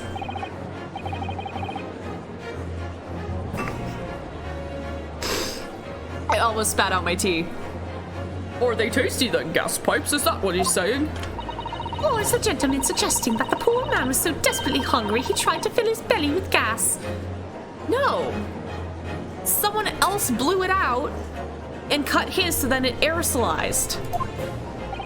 Perhaps not. Perhaps no actress would perform a kiss scene with him. So used it for make-out practice. For shame, madam, speaking thy fancy. I assure you I'm not such a buffoon that I have to kiss pipes. Objection! No one cares. Glass number 3. This is no summation examination. This is a farce. First time in any of the games that I completely agree with Van Sykes. What the fuck is going on? The prosecution will not stand for any more of my learned Nipponese friend's conjecture. Okay, never mind. I'm no longer in agreement. For one frame, I was in agreement with him. Glass number 4. To begin with, the lamp in the victim's room is high on the wall. In order to have placed his lips to the pipe that feeds it, he would have had to be a contortionist. These are empty assertions. Bye-bye, glass number 4. There is no possible proof that the man did as you say. Objection! He's not even trying to drink them at this point. It's true, I have no proof that Mr. Shamspear put his lips to the pipe. However, I can say with some certainty that on multiple occasions, Mr. Shamspear has been doing something in front of that lamp on his wall. And I don't want to know what it is. And I have evidence to prove it. All right, you've got our attention, lad. I'd like to see how you can be so sure of yourself. So would I. Let's see this evidence, then. But I've got the jury's ear. I need to make this opportunity count. This is the proof, and we already know what it is. The, unfortunately positioned handprints. Take that! What the? These are... Wait, what are they called? Yes, skin prints that were found at the scene. Skin prints, counsel? I've never heard of such things. The Justice Ministry is currently assessing whether or not to permit fingerprints as evidence in court, however. My lord, this is an exciting new forensic technique developed by the great detective Mr. Herlock Sholmes, who also developed techniques that we weren't allowed to use in the previous cases, so I don't know why we're trying this here. It reveals all of the places that Mr. Shamspeare touched in his room. I've never seen anything like it. I mean, that's black magic, isn't it? Well, if anyone could invent something like this, it's that great Sholmes fellow, that's for sure. I agree. This month's edition of Engineering Thumbs was quite fascinating. I really like her. We found skin prints in many places that you would expect. On the tables, on the costumes. However, Mr. Shamspeare also appears to have been touching some very unexpected places in his room. For example, here. Around the hanging picture there, indeed, multiple handprints appear to be visible. Well, I wonder, could he have been appreciating the artwork, perhaps? At first, my colleagues and I thought the same. However, imagine standing with your hands where those prints are, and you would find yourself directly in front of... In front of? Oh! I don't believe it. The gas lamp. Though the reason why isn't immediately obvious, it's clear that Mr. Shamspeare has regularly been standing with his hands to the wall in front of that lamp. Right, what have you been up to, you nut? Yeah, you probably should tell us. Oh, he was admiring something. Haley, no. I'd ask the court to recall juror number 4's earlier statement. Me? What did I say? You said that blowing into a gas pipe would make the lights in the entire building flicker. And now, if you'll recall juror number 3's statement, it's literally written out, right? What? Me now? When the gas worker who visited his home blew with too much force into the pipe, it caused all the lights in the gas stove to go out and gas to start leaking into the rooms. Obviously, that incident was an accident. However, the simple fact is, if Mr. Shamspeare were to have blown hard into that gas pipe here in his room, he could have extinguished every other light and gas stove in the building at will. Okay, but why? Crikey. Oh, he's Australian now. Oh, are you suggesting that the man purposely caused the gas to... Objection! Shut up. Class number 5. Whilst I acknowledge that the prosecution is required to remain silent during a summation examination, this is like the 4th time I've now spoken. I must toast my learned friend's utter disregard for the letter of the law. Shut up! Get Moss in here. Where is Mossy Moss? What is the meaning of this, Lord Van Zykes? This curious photograph, or whatever it is, presented by the defense, the so-called skin prints. Clearly that cannot be accepted as any form of usable evidence in this case. That's my point. Why are we trying this? It's already been shot down in the past. But it's an exciting new forensic technique developed by a great detective. It's nothing. Goodbye, glass number 5. A mere toy developed by an amateur sleuth with too much time on his hands. Ugh. Alright, now you guys are just reusing lines that you've already written. Certainly, even research of this nature by the esteemed Mr. Sholmes cannot be recognized by the court as formal evidence. Hold it! Why? Please, my lord, if I may. Susato? It was not the defense's intention to submit the skin prints as formal evidence. We merely wish to present the results of the great detective's investigation of the scene as a tool by which to explain a possibility to the ladies and gentlemen of the jury. Get fucked, Van Zykes! If the trial were to come to an end now, we should never learn the truth behind these mysterious handprints that everyone has now seen. I don't believe we can allow that to happen, and I'm sure the jurors would agree. Hold it. You're right. Whether those strange handprints are a significant clue or not, it's down to us to decide. Juror number 3. Yes, I do declare the great detective's investigation results sound absolutely fascinating. And I want to hear what that shady actor fellow has to say about these shady handprints. All right, cool. Bang, bang, into the room.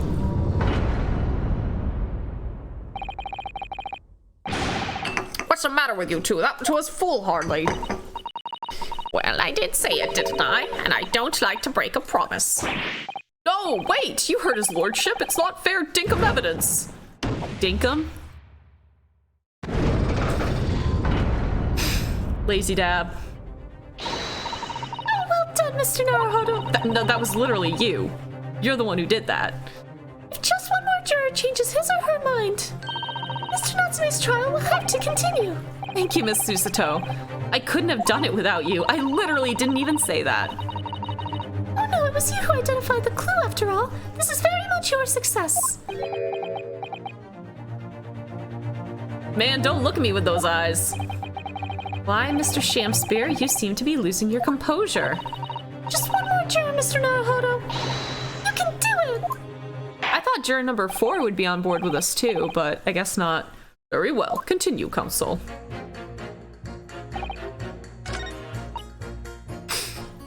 Okay, so yeah, once they've flipped, we can't even... Okay. They're already locked in.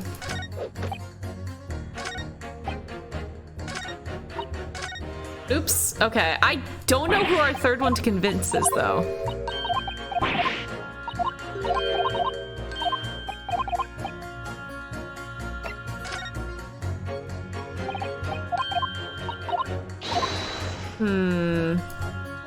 So we have 1, 4, and 5 left. I'm a man of logic, and having considered all the evidence, the defendant must logically be guilty.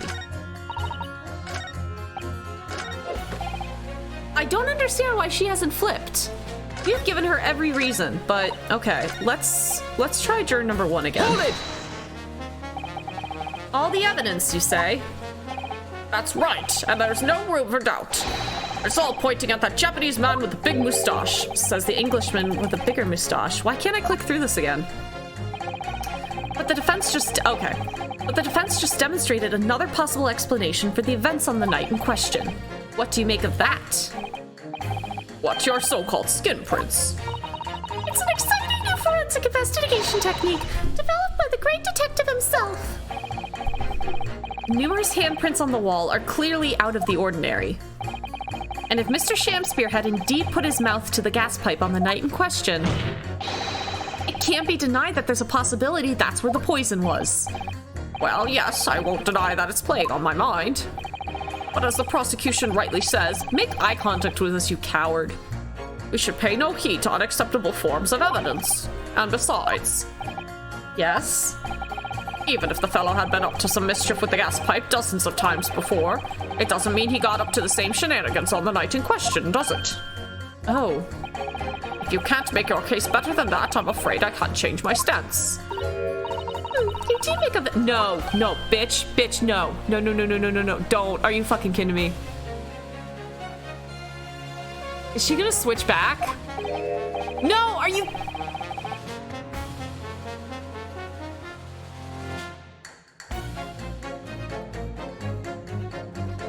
I can't believe this. I was a little hasty. No, wait, you guys already flipped. Look, you've got your chance here, haven't you? So now it's time to prove your theory. You and your Japanese cohorts can, that is. Just leave our nationality out of this, please. Thank you for saying it. Mr. Naruhodo, if we can't substantiate our position, I'm afraid the jurors that changed their minds before may very well change them back.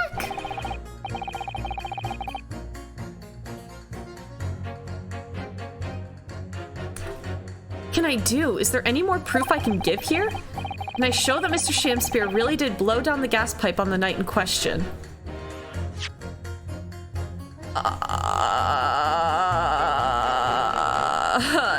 No, I don't think I can.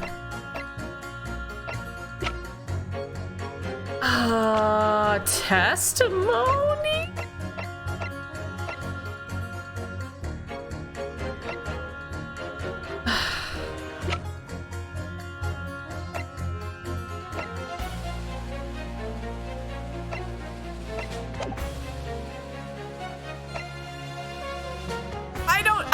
Okay, it doesn't look like I'll lose health because it's not flashing, so I should be okay? Just in case. Sorry, everyone. I know this is very draggy, but we've come so far through this case, and I am not starting it over at this point. Absolutely not. I think I'd say testimony. Oh yeah, Garadeb! Garadeb can say that the shit went out. No, in truth, I don't have evidence to support my theory. However, there is witness testimony that substantiates it. What's that? Testimony? This is incredible. Whose testimony? Yes, it's all connected. Everything is linked. Shit, here we go. First news testimony reveals details about the gas in the Garadeb. Okay, yeah, okay. All right, I think I'm on the right track here. It would be Garadeb. Please, please, please. Well, Mr. Foreman, does that... Nope. Who would be better to talk about the gas in the Garadeb household than the man himself? He literally said he knows when it flickers and shit.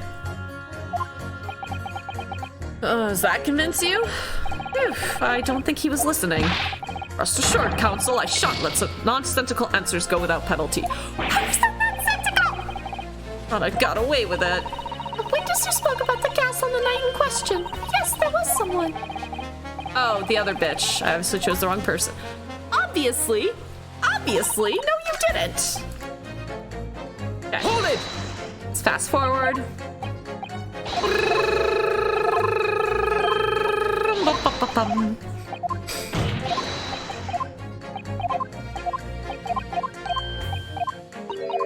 Stop trying to convince the others. Okay. It's just ring ring ring banana gas guy. Sorry for the flashing, sorry for the flashing. Here we go. Okay. Let's try this again. God, he's younger than me. He does not look younger than me, I tell you what. Take that! What? What the fuck? How is that not it? Nope, nope.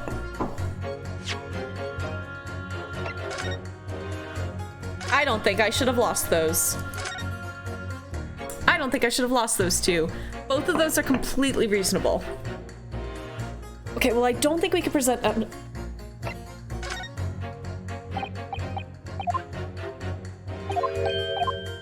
I wonder if it's...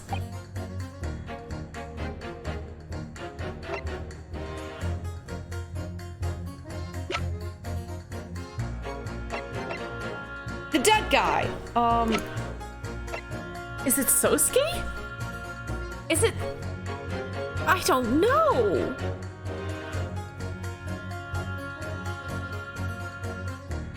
Take that! What the fuck?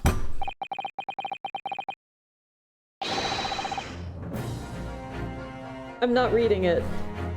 We always know that when we try to say the defendant said this thing, it never goes well. It never goes well. They're always like, oh, well, he's the defendant. He'd be lying to make his case.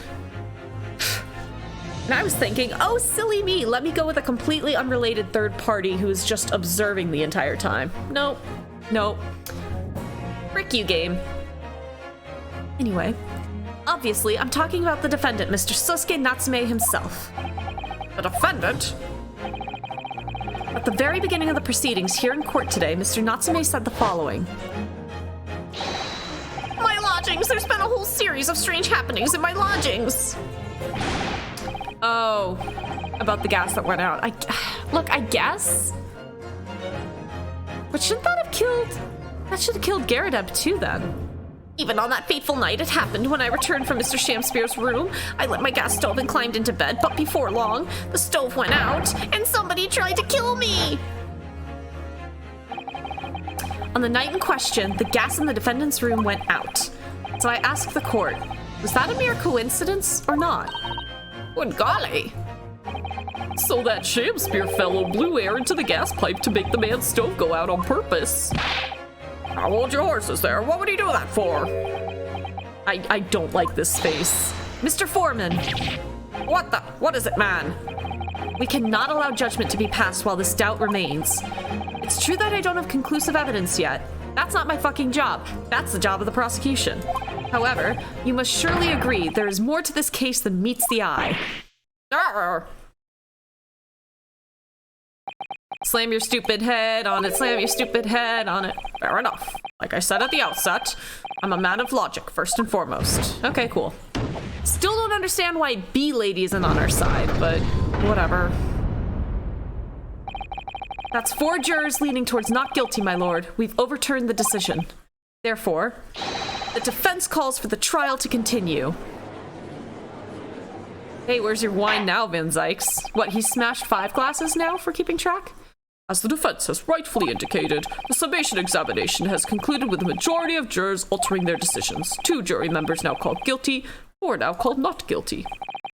Therefore, the jury's opinion is conflicted and in accordance with the law of this land. Why wouldn't half and half have been enough? Because that would still be conclusive. I hereby order the continuation of this trial. Boy, bye! Sir William Shamspeare. My lord, how can thy humble Shamspeare serve thee? What say you in response to the various revelations made during the summation examination? So God mend me, I do solemnly swear. I recall aught of either the lamp or the pipe. But your handprints have... Why are you talking? You didn't agree with anything we said. But your handprints have made a tiny mess all over the wall there. How do you explain that, eh? Oh.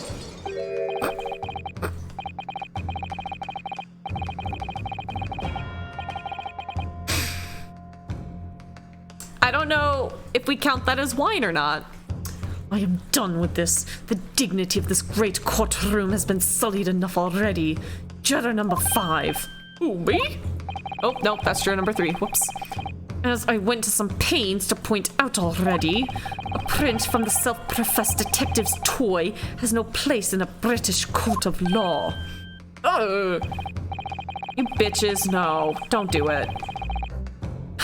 As such, whether or not this man did indeed stand before the gas lamp with his hands against the wall remains at this time unestablished conjecture. You would all do well to remember that. Oh! Objection! No. Shut the fuck up, Van Zykes. But the prosecution must concede that it will be extremely simple to verify. Just order the mouth of the gas pipe feeding that lamp in Mr. William Shamspeare's room to be examined. If there are traces of the poison Objection! there... Okay, alright. It appears to be extremely simple as my Nipponese friend's mind. Really getting sick of your spiel, Van Zykes. You will recall that in order to check for the presence of poison in the tea, some remnants of tea were required. Yes. Therefore, it shouldn't be beyond your wit to imagine that even if poison were to have been spread on the pipe, it would have completely evaporated by now, making any analysis impossible. No, you know what? Shut the fuck up. I'm looking up the chemical sheet again.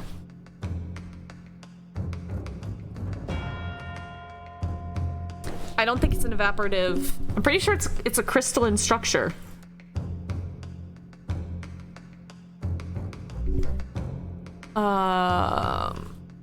Hey, it's Manders. Hey, Kaisi. Don't redeem water because I don't have any. I am out of liquid at the moment. I was gonna take a break. Just take like a 5-minute break in between here. Biosynthesis, chemical synthesis, complex synthetic target.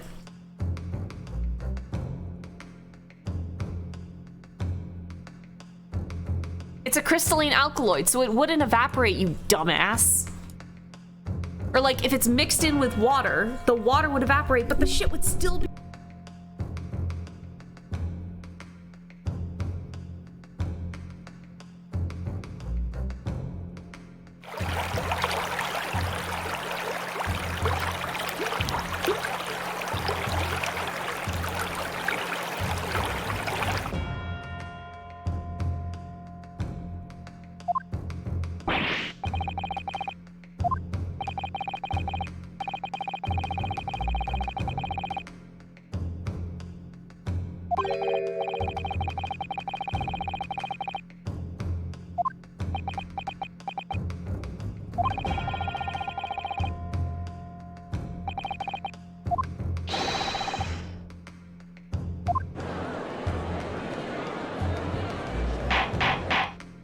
kind of where I was getting, but I didn't think we were just gonna make that leap real quick.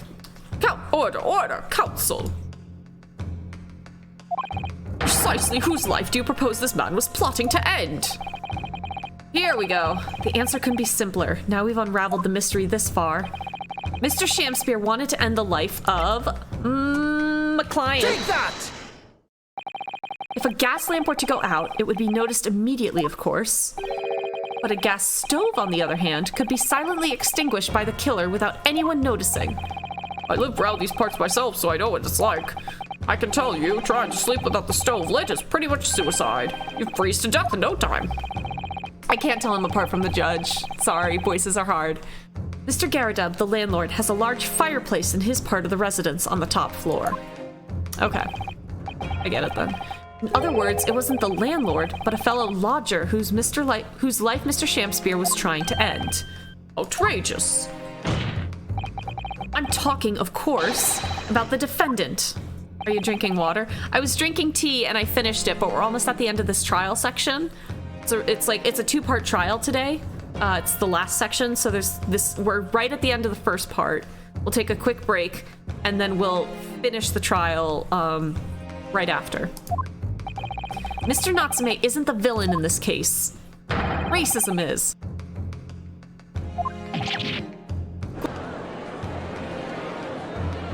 Objection! The accused is actually the aggrieved. Interesting. However, the fundamental facts of the case remain unchanged. Namely, that the accused is the aggressor here. What? How can you still claim that? Let us indulge your fancies for a moment and assume that there was indeed poison on the mouth of the gas pipe. The question that then arises is who put it there? Who did put it there? The only logical conclusion is that the person responsible was aware of this man's trickery with the gas supply and his intent to kill. Bee lady? Was it literally just bees all along? Yes, that would seem logical. If the assailant were unaware, how would he or she have known to lace the end of the gas pipe with poison? So now we must ask, how could anyone have known of Mr. Shamspear's murderous designs? Oh, you mean to suggest?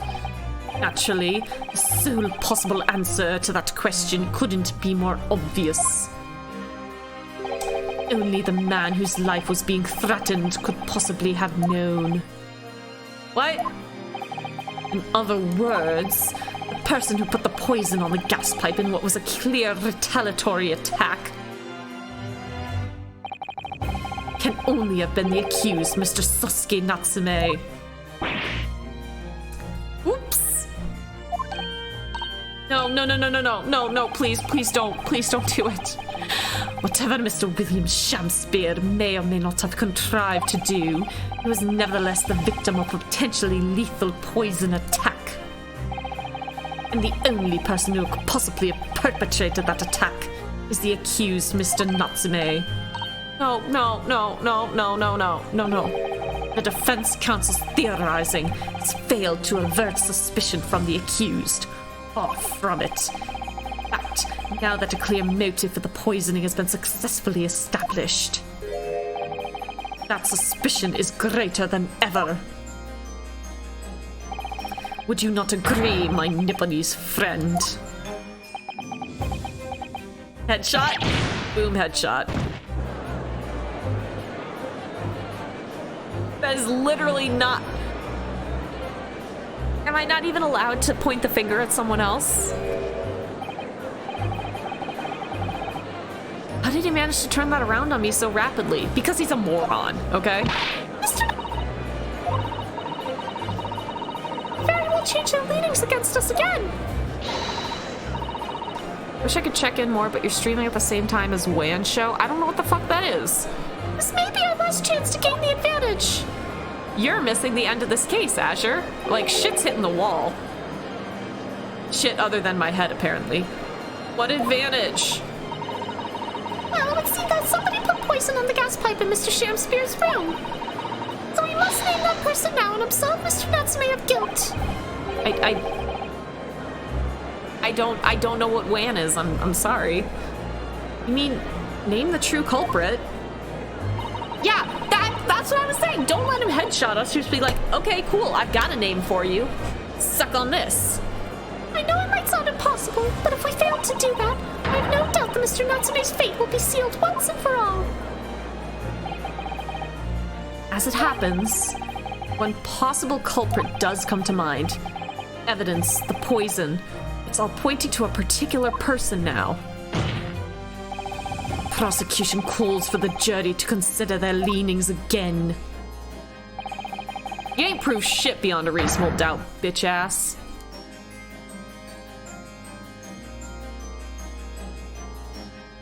I trust you'll make the correct choice this time, Mr. Foreman. What? Oh, don't you worry. We know exactly what. Shut up.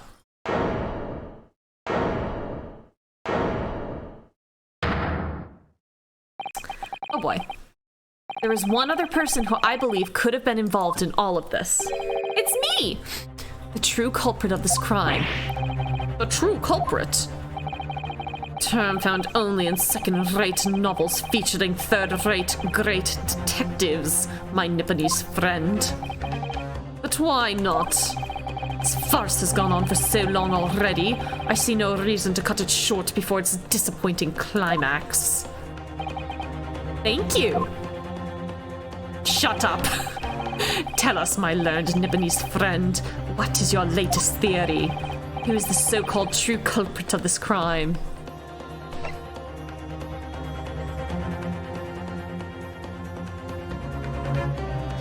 So my logic with thinking it's Olive. So it's either someone from the gas company, wanting to retaliate because they know how he did this. But my logic with Olive is I genuinely think that her fiance died because Shamspear did the exact same thing to Duncan. Because he died as a result of gas poisoning, and he was in Sosuke's room before. So there's a part of me that thinks that Olive is our culprit. However, we have no proof that she knows of this setup and how the gas works. So the other option is one of these two. We know that Meterman was present there on the night in question, and he knows of the mechanism by which this happens. She would have a motive because she clearly has it out for him.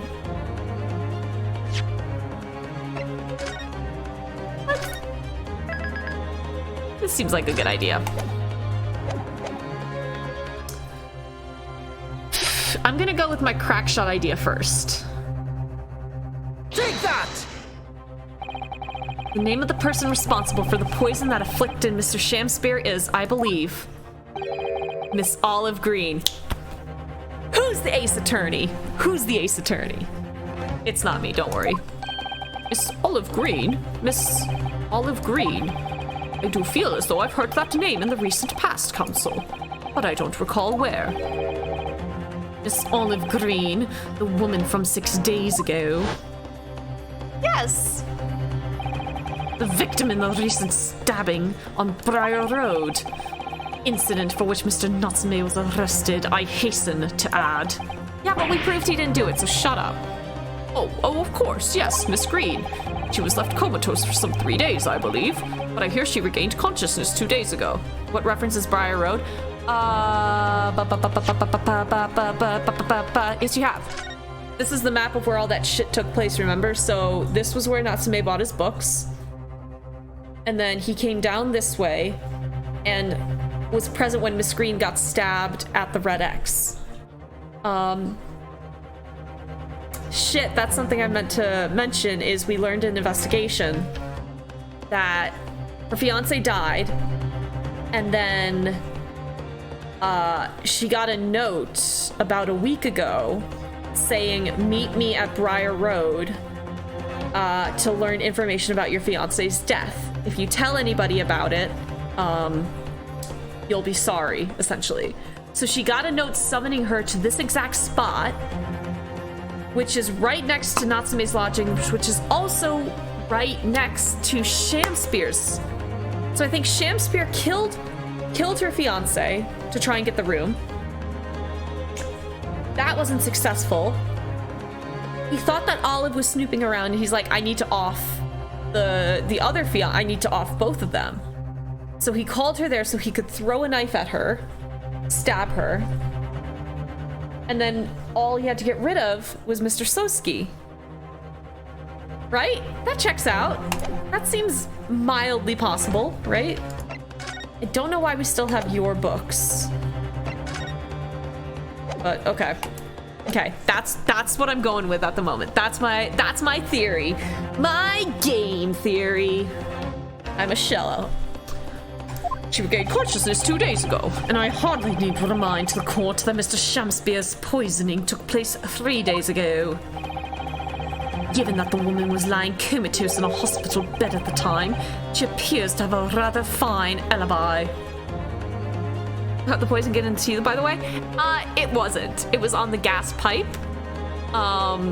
which apparently, Shamspear was blowing on to try and kill Soski by forcing the gas out through his pipe and just flooding the room with gas and trying to kill Soski-san.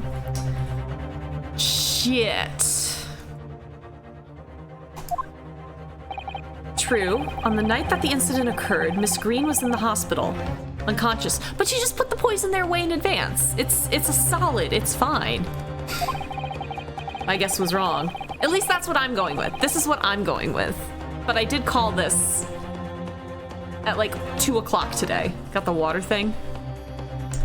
So on the face of it, it would seem that she couldn't possibly be responsible, but still. My colleagues and I visited Miss Green in hospital yesterday, and we found her to be in possession of a bottle of poison. Good gracious, she had poison. There's another fact that links Miss Green to this case as well. The defense requests that she be brought to the witness stand in order to explain the details to the court. Tell me, Mr. Shamspear.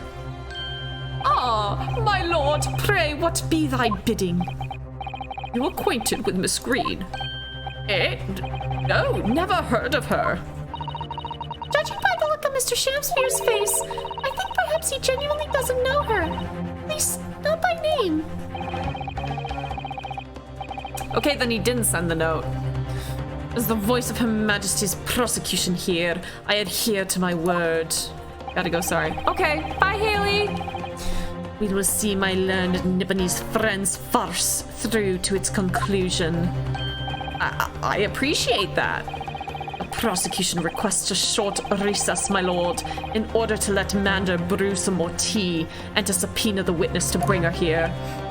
Yes, Miss Olive Green and Miss Mander. Or he did, but knew her by a different name? I don't think so. I think that's always been her name. Indeed, my lord. 1 hour should be sufficient. We will not take an hour recess, don't worry. Very well, I grant the request. Excellent. I hope. The defense has made a most extraordinary accusation, I must say. But at the present time, I feel the prosecution's argument remains largely uncontested. Your Honor, I have been sitting here at the bench spelling it out for you for the last 15 minutes. Gotta keep up. Accordingly, I'm afraid the defendant and his culpability remain the sole subject of this court's attention. Thank you, counsels. We reconvene in 5 minutes. Court is adjourned. Tap. Oh gosh, it's coming together.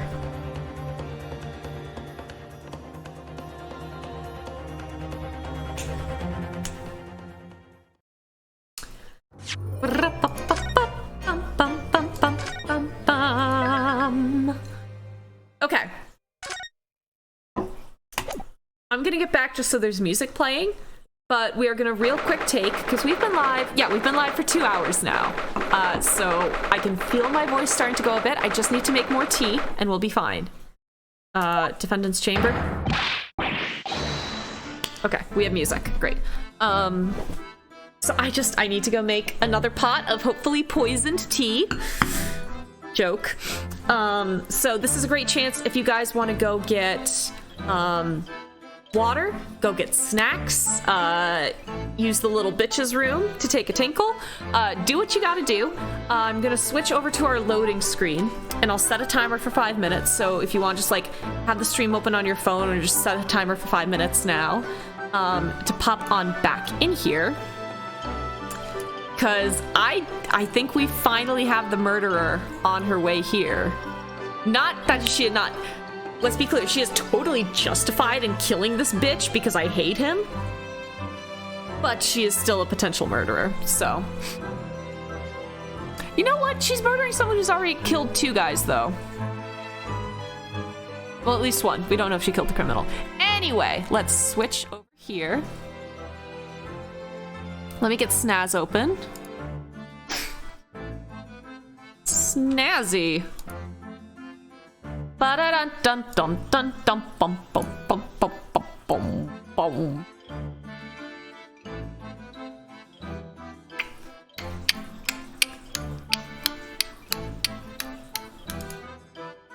Okay, 26. I'm gonna make it 27. It's gonna be 6 minutes. You guys will just come back a little early because I don't know how long it's gonna take my tea to brew. Oh fuck, OBS disappeared. Okay. So I will see you guys in 5 minutes. Bring your snacks and bring your diapers because shit's about to go down. All right, see you shortly, guys.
Ba-ba-ba-boo, we're back.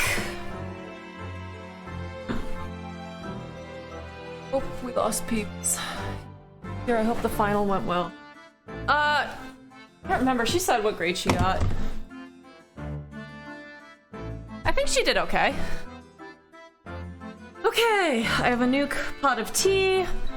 I have touched up my face. We are ready to go. I still look bald. What the fuck?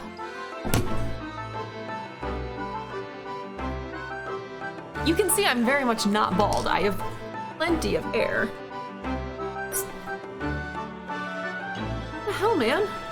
Let some go down? Probably. Then that's not doing what I want it to do. Long hair's complicated. Not as complicated as when it went down to my butt. It's still complicated.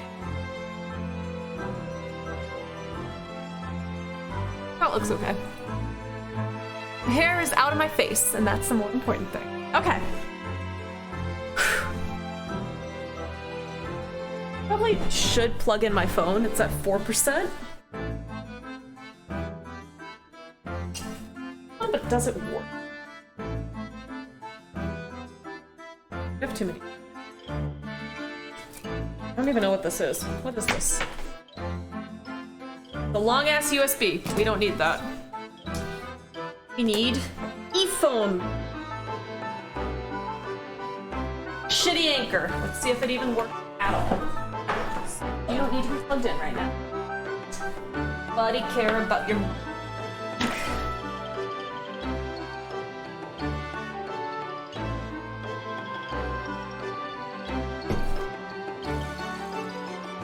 Okay, we're back. I am audible.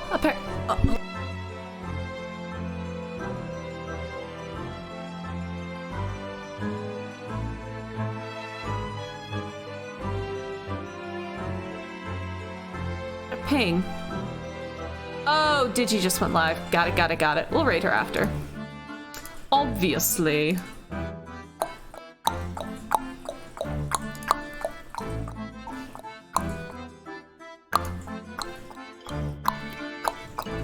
What was I gonna do? The walkthrough, right. Just go to the next section. I have to go all the way to the bottom. Okay. Trial part 3. Don't. Okay, we have 1, 2, 3, 4. We have 6 sections to get through. I think we can do it. I really do. I think we can do this. Joyful, jubilant jumping jacks. Oh, Mr. Natsume, I'm so pleased for you. Locum student Mr. Naruhodo Esquire and non-locum judicial assistant Miss Mikotoba Esquiress. Now, finally, at long last, there can be proof. Proof that I'm innocent and proof that my tea is innocent. Ah, good morning, my dear fellows. I've showed up halfway through the trial. Arrgh, Hairlock Sholmes! May you drink my tepid tea and fall forever silent. Thought the tea was innocent. Oh, Mr. Sholmes, you came! How wonderful! Please save your derision. I know what you're all thinking. Good morning, he says, when it's very nearly time for luncheon. Your scorn is written clearly across your faces. Nobody said or thought anything of the sort. We did. We fucking did. The truth is, I was determined that today would be the day. As sleep seduced me last night, I thought, Pringrel Haley is now playing Overcooked. Tomorrow, for once, I shall not oversleep. I'll rise early and be present in court to support my companions. Such spirited determination has a beauty all of its own, does it not? Oh yes, but only if you stick to it, you bitch! And then I began to muse on the subject. Why do people oversleep? I queried. Why, time after time, do they make the same foolish blunder? Hey! Fuck you. And the answer came to me at once. It's so delightfully simple. People oversleep because they sleep.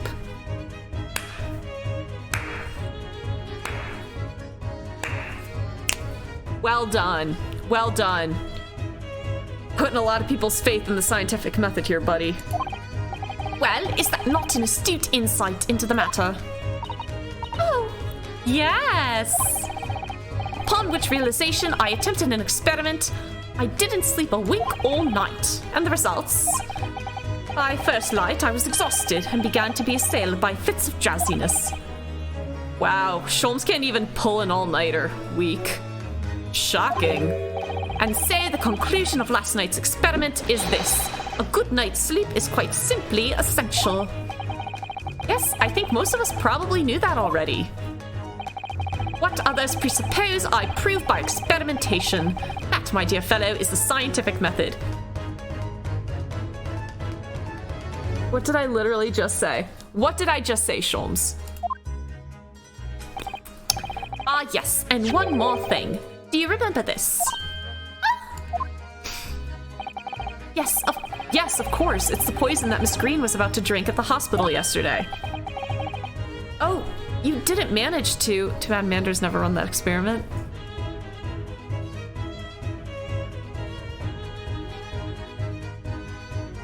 The only reason I'm not timing you out is because it would take too much effort to go and get you back again. This is why I need more mods. It was a laborious task as the bottle was near empty, but such inconveniences do not hinder Sholmes. I managed to confirm that it had contained strychnine, so I was right. Perhaps, though of course such circumstantial evidence doesn't prove Mr. Green's guilt. I shall leave the bottle in your care now, but licking the inside of the neck is not recommended. Again! We know it's not slow acting. It starts acting within 15 minutes. At a very low dosage. I'm just gonna keep this page bookmarked. Check the FBI wondering why I've looked up strychnine so many times.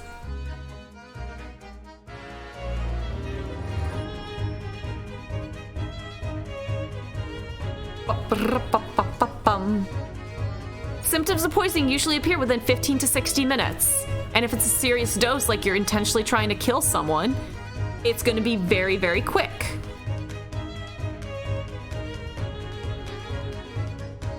This is so upsetting. After inhalation or injection within as few as 5 minutes, and takes somewhat longer to manifest after ingestion, approximately 15 minutes. With very high dose, the onset of respiratory failure and brain death can occur to 15 to 30 minutes. Unless he was poisoned earlier in the day, or we're going to prove that it isn't slow acting. No, I think the game is very much locked into like, this is our poison, here's all the facts we're going to give you about it, and our facts are wrong. But it's better than Apollo Justice, where they literally made up a chemical poison because they couldn't find any that existed, I guess. Don't get me started on Saturnian poison. Don't make any fucking sense. Could I have a word? Could I have a word? Gregson, how good of you to come. I didn't fucking ask, bitch. Forget it. Excuse me. Moon walks out of here. Wait a minute, Inspector. I needed fish and chips. I don't wish to make a nuisance of myself.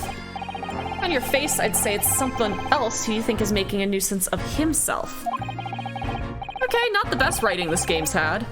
My dear Inspector, please speak freely. Pretend that I'm not here. Believe me, if I could do that, life would be a whole lot simpler for me. But you never... Shut up, Sholmes. You never shut up. I know I'm dripping. Fuck. Not on the wood. I don't know why this teapot... Like, I filled it the exact same amount. I don't know why it's dripping now. Not the varnish. Do you have the results, Inspector, of the investigation of Mr. Shamspeare's room? Not yet. Shouldn't be long now, though. No, I'm here about something else. That dead convict, actually. Ooh, here we go. Oh, you mean the man from this newspaper article we discovered yesterday in Mr. Shamspeare's room? Well, back in jolly old England, our strychnine is lazier than your fancy pants and new drugs. Fancy pants? Fancy pants. That's what you're going with. Okay, yeah, sure. A man by the name of... yes, Selden. I don't get the joke. I went through the archives at the yard and dug out the fella's file. There's something in there that... Well, it caught my eye. Something caught your eye? What, Inspector? What? I've copied out the relevant parts for you. Go read it yourselves. Thank you. Okay. This is what we've actually been needing, is like, he's kind of the last piece here. Yeah, shut up, Susato. I'm going to read them right now. 18 counts of burglary, 6 counts of suspected murder. Okay, so he's got a rap. Died of natural causes in prison. His final moments witnessed by his cellmate. The 1,000 pounds of flute he stole remains uncovered. Okay. You just said exactly what it says in the note. In fact, the note gives us more information. Gee, thanks, Ace Attorney. Why the hell do we still have this thing then? Whatever. These documents include the details that were in the newspaper cutting we found in Mr. Shamspeare's room. I'll rearrange everything in the court record so we don't have duplicate information. Okay, thanks, Susato. That's actually helpful. Why are you giving us a copy of this important file, though? Because there's nothing valuable in it, clearly. Well, you're the ones who turned up the clue in the first place, aren't you? I'm just making sure things get handled in the proper fashion. Oh, Scotland Yard's workings are so wonderful. Indeed, my dear fellows, and the inspector here has a shining diamond in its crown. Shining diamond in the rough, maybe. Great song. Look, I just don't want to be beholden to a lawyer, that's all. If only Gumshoe had a vertebrae of your spine. Counsel for the defense and the defendant. Court proceedings are about to resume. Make your way into the courtroom at once. Well, I shall leave you then. I'll be listening with interest from the public gallery. Not nodding off of court at all. Certainly not. Thank you, Mr. Sholmes.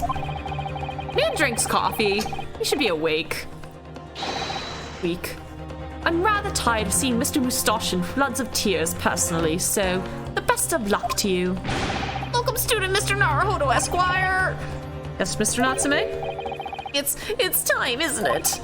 Yes, this is it. Miss Olive Green and Mr. William Shamspeare. This is going to be the final battle. Put on your war paint! I won't really have saved Sosuke-san until I've exposed the whole truth of everything that's been going on.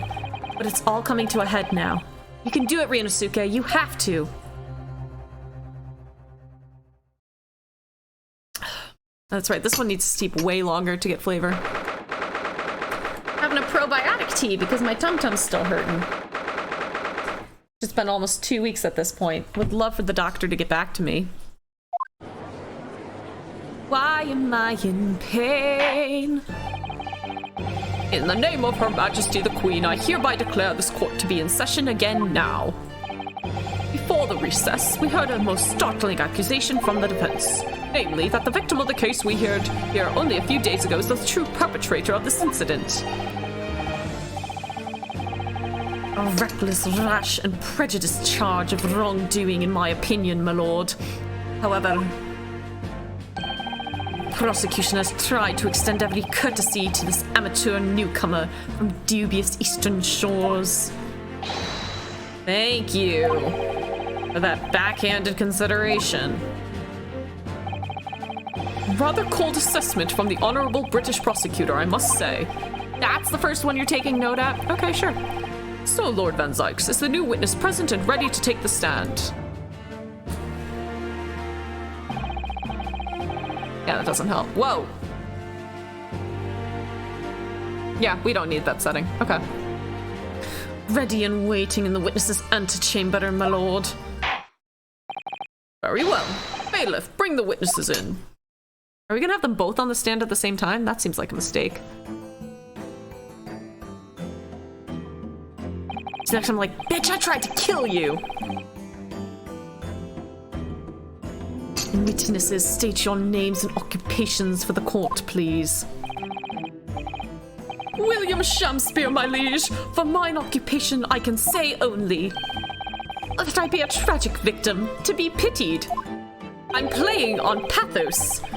Currently unemployed, in other words. How would you like to be permanently employed as a murder victim? Eek, Olive Green. I'm a fledgling artist. Well, no. Not a fledgling, really. A hopeless failure who's too weak-spirited to admit she has no talent, I suppose. It's weird for her to be, like, aggressively German and super demeaning. Also currently unemployed, in other words. What a coterie. Why is OBS flashing at me? We're not gonna worry about it. Mr. Shamspear, My lord, I am thy humble servant. I'm afraid that you are no longer merely the victim in this affair. Possibility has been raised that you are in fact the assailant, intent on taking the life of your fellow lodger. The part you have played in this whole business will be thoroughly scrutinized, I assure you. I would for naught else, my lord. And Miss Green? I don't remember what yes is in German. Yes? You are aware of the reason you have been summoned to this courtroom today, I presume? Yes, the officer did explain. Okay, that was funny. He said I poisoned this ridiculous buffoon. And do you accept the charge, Miss Green? Aye. I don't know anything about any poisoning. And I don't know anything about this man. Come, lady. Die to live. Yes, it's ja. Oh, it's ja or ja? Ja. Oh no, it's just ja, isn't it? Ja. You pronounce the J. Ja. This is important. If I'm gonna be voicing her. No. Ja. Okay, that's what I said. Ja. Ja. Valerie, I know not thy prickly pea-pigmented personage. Dick. Very well, let us proceed with the matter at hand. Yeah, you're putting the two people that want to kill each other next to each other on the stand. This'll go well. Never pronounced J in German. That's why I was confused when you said Ja, J-A-H. Ja und nein. It's all very strange indeed. Why would you suspect me? I barely ever go to the eastern end anyway. It so happens that I passed by that neighborhood 6 days ago, that's all. Bitch, we know you lie. And on the night that this man was poisoned, I was still in hospital fighting for my life. Yes, having been unfortunately caught up in the incident on the street inside the Garadeb household. Bum bum ba ba bum bum. An incident that rendered you unconscious for some 3 days.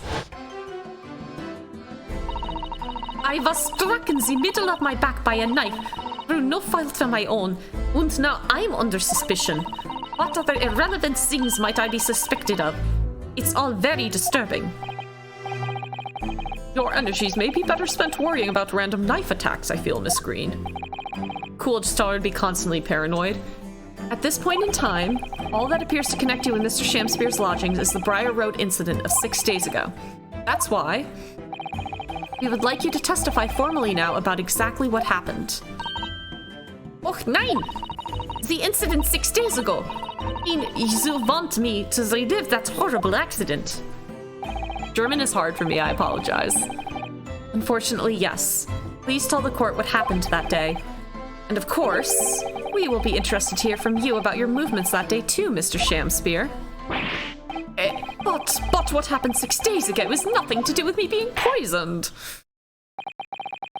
Let us proceed then. The witnesses will present their formal testimony to the court on the subject of the incident that took place on Briar Road the evening of the 17th of February.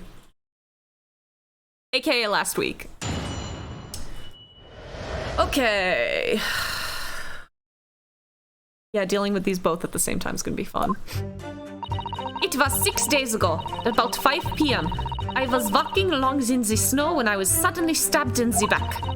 Coincidentally, it happened to be just outside the house where the men in this case have their lodgings. I was at the tavern on the eve of which thou speakst, for I had bespoke my supper. It was the first time I'd been in that area. I had a little matter to attend to, that's all. Anyway, I was admitted straight to hospital, so I know nothing about all this business. Great. Very typical killer's first testimony. Yes, a second incident inside a week at what I believe to be aptly described as the haunted lodgings. One can only presume that this is a most unfortunate coincidence. Meanwhile, you say you were not in your room, Mr. Shamspeare. 'Twas the following morn when I did awaken that I learnt of the dire events. Maddie, what a commotion did the officers of the law make on the floor above mine? Sosuke-san was arrested on suspicion of attempted murder. As suspected, there is nothing connecting these two witnesses but happenstance. It's true, it does seem as though they're unrelated at first glance, but I'm not so sure. There's something lurking in the shadows here. I feel certain of it.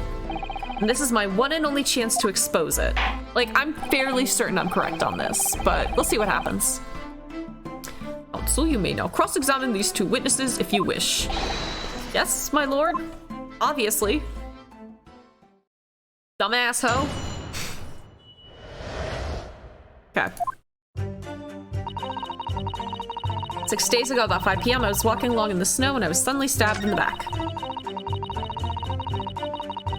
It's just outside the house where the men in this case have their lodgings. I was at the tavern. It was the first time I'd been in the area. I had a little matter to attend to, that's all. Anyway, I was admitted straight to the hospital, so I know nothing about all of this business.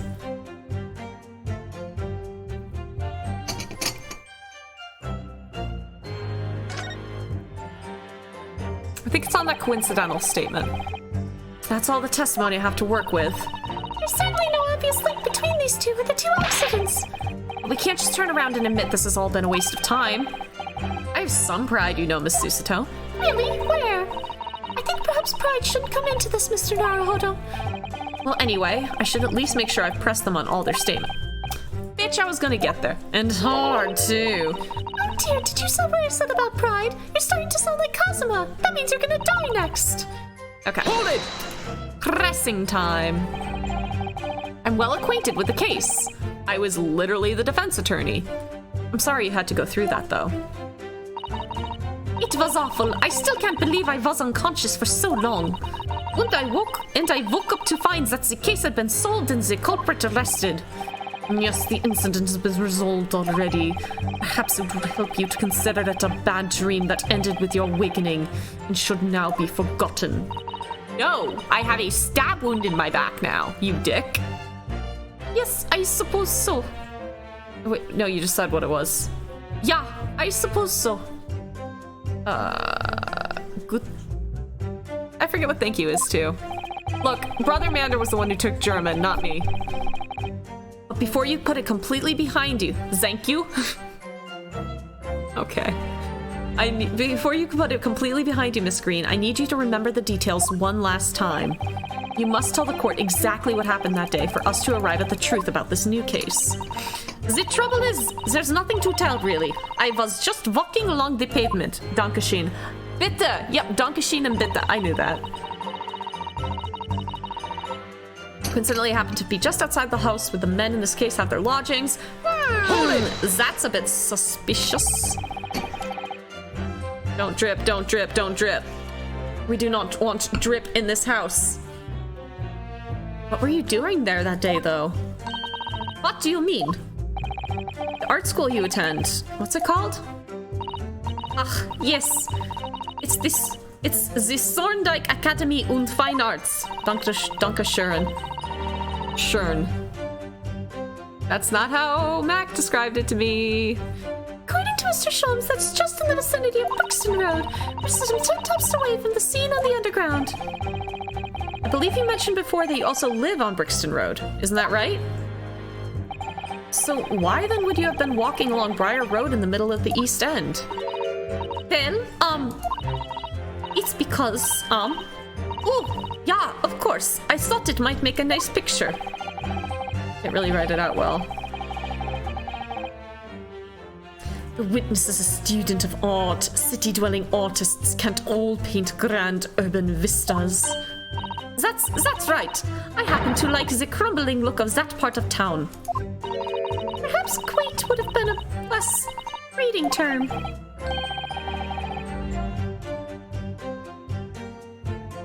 I don't know any German, so it's fine.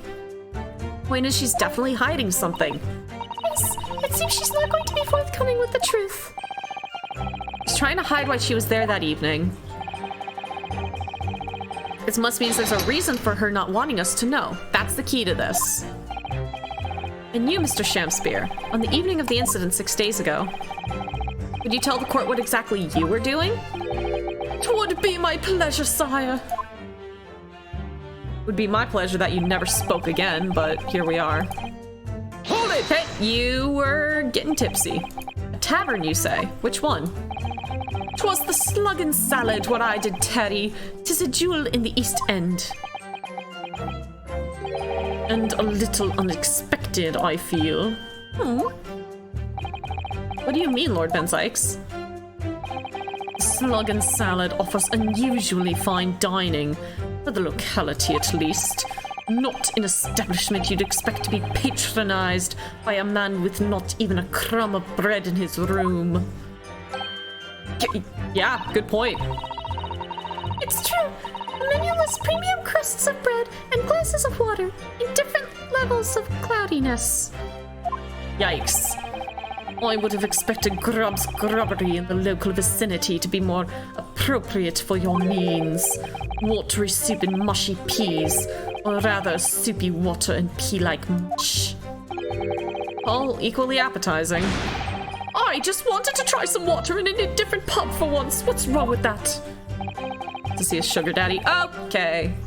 How different can water really be? Rio, if you come to Madison, I will show you how different water can be. Bitch. Or perhaps there's a more plausible explanation. He was home and he threw the knife. A specific reason why he had to go to that particular establishment. Agreed. The fact that on that day of all days he dined at a place he wouldn't normally, it does stand out. So Mr. Shamspear's own actions on the day of the incident 6 days ago were slightly suspicious. I wonder if we have some evidence that can explain those actions. We have a map where we don't know that anything is.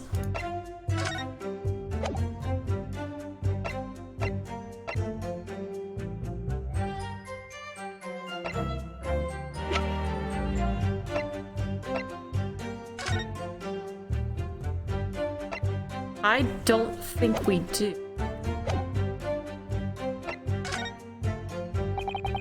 I wish we did, but sadly I can't think of anything at the moment. Mouse? We could find a clue to explain why Mr. Shapespeare went there. We must present it to the court. Okay, my mouse just crapped out for a second. We're good. Yes, absolutely. If that is all on this matter, Counsel, I would ask Miss Green to reiterate her next statement. First time I've been in that area. I had a little matter to attend to. Some fancy teacups for such a broke-ass bitch. Those were Soski's. Soski brought the tea and the teapot when he came over. Oh, hot. Yeah. What little matter, Miss Green? Please elaborate. My throat's starting to hurt. This is not good. It was nothing, really. It's not worth mentioning. Remember, you mentioned it to us yesterday at the hospital. Ugh. It was related to the card you were holding. Miss Green!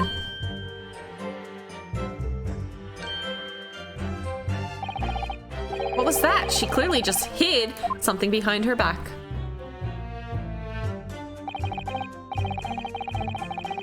From memory, I believe the card contained a note that read, "I have information regarding the death of Duncan Ross." What does that matter? This has nothing to do with Duncan.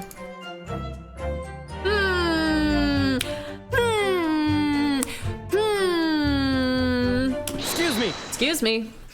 Excuse me, bitch. Mr. Shamspear, do you have something to share with the court? Ba-da-dum, ba-da-dum, ba-da-dum. To be or not to be, that is the question. Ah, pray forgive me. The great bard's word springeth from within me with ne'er a thought. Don't tell me it's because you're possessed by Shakespeare's spirit, right? Hearing Miss Green's words a moment ago seemed to make you think of something. Something of relevance, perhaps? Well, nay, sire, 'twas nothing at all. Presumably you know the name, though. Mr. Duncan Ross, I mean. After all, you were both lodgers in the same house. And you killed him. I would it were so, but sadly nay. Lodging be a lonely occupation, sire. My lodging fellows be rarely known to me. So you haven't heard of him, even though he passed away in the room just one floor above yours? Miss Green. Me, my lord. Have I done something wrong? The cord that was mentioned before, containing the note. Do you have it upon your person? You should not have brought it with you. I do, yes, but I don't need it anymore. In fact, I should throw it away, really. Yeah, you really should. Before you dispose of it, the court will take it as evidence, please.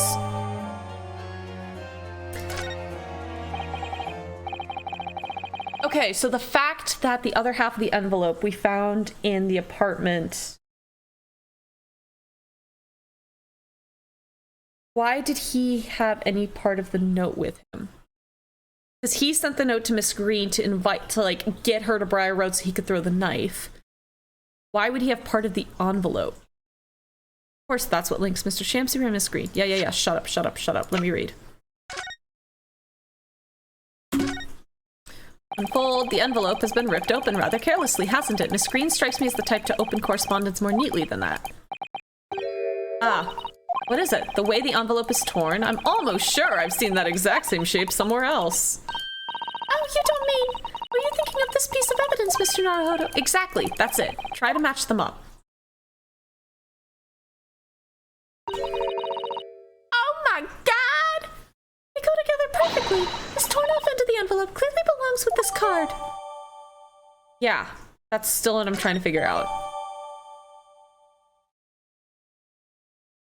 I was gonna say, did we just combine those, or are those still separate pieces of evidence? Because that's stupid. Can I not open the... Can I not open the card? Please, show me... Okay. No, that's fine. Like, why are they separate now? But whatever. That's what links Mr. Shamspear and Miss Green. It's Duncan Ross. Now, continue with your testimony, please, Miss Green. Okay, so now we got the evidence that links them. Oh fuck, I was admitted straight away. Oh, Mr. Naruhodo, everyone ignore. Yeah, blah, blah, blah. It's worked out well. We have a new clue. All right. Now I need to pull off a really insightful objection. As you managed to expose this promising new angle, I wonder if you should perhaps try to develop that.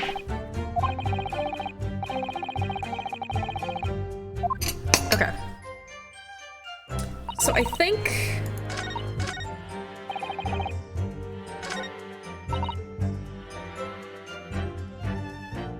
Which statement was it where she said she had,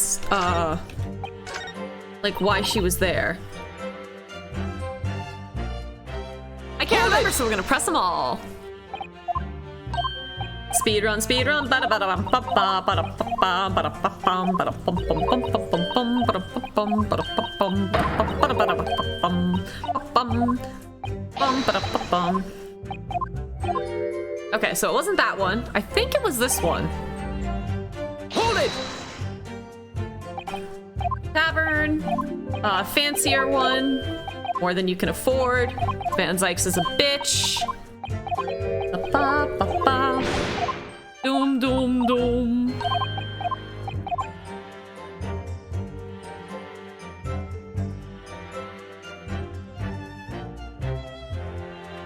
I just keep spelling T. I'm just such a silly sillyton. Okay, yes, present evidence. Mr. Shamspear. Yes, sire. On the day in question, is it not the case that you visited the Slug and Salad, a place you don't normally patronize, for a very particular reason? I don't know what you're talking about. Pray, if thou hast some purpose, speakst. Okay, that's even more disturbing with that face. Very well, I will present the court with evidence. Evidence that explains why you had to be at the Slug and Salad that day. Namely... Uh-oh, did I fuck this up?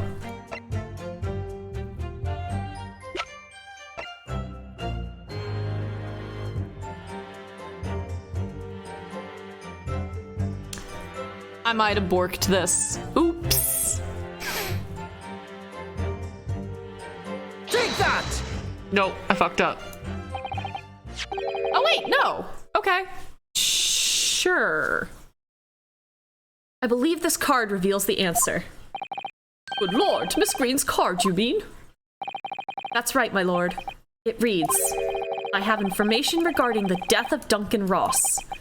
Come to the Slug and Salad on Briar Road at 5 p.m. I would have loved to have been able to read this. I really would have. Come to the Slug and Salad on Briar Road at 5 p.m. on the 17th. Don't tell anybody else about this letter or the meeting. It is a matter of utmost importance. Mr. Shamspear, your actions on the afternoon of Miss Green's stabbing are exactly as described in this note. Okay, that's not what I was thinking, but all right. Personally, I find it hard to believe that's a coincidence. Don't you, Mr. Shamspear? Well. Excuse me, can I say something? Yes, Miss Green. That card was delivered to me. It doesn't have anything to do with this odd man. Well, you think so, yes, but it's hard to believe it's merely... My lord, may I? May you what, Miss Green? I'd like to make something very clear about that card. Very well, then. You may amend your testimony to include details about the peculiar note.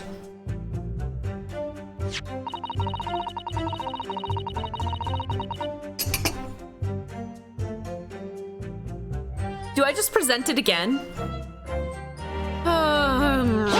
No, fuck, I meant to hit the court record. Damn it, damn it, damn it. I think you said you received it the day before the incident, didn't you? Yeah, that's right. There appears to be no indication of the sender's name or address on the envelope. It was in my letterbox, and that's all I know, I'm afraid. I've no idea who sent it. I have information regarding the death of Duncan Ross. Who is this Duncan Ross, please? A friend of mine. A friend of mine. He attended the same art schools as I do. He passed away in a tragic accident a month ago now, though. I wasn't sure what to make of that note, to be honest, but in the end I decided to go. So you found out what the information was?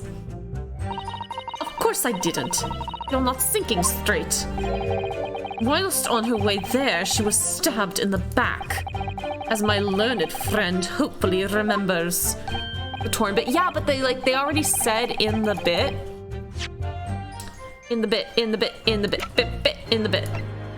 The envelope fits perfectly with a torn off piece found at the scene of the crime. So like, it's weird to me that they haven't combined this into one piece of evidence. Like, is it the letter or the photograph of the letter? Oh, yes, of course. She never made it to the meeting. Shut up, Susato. I got this.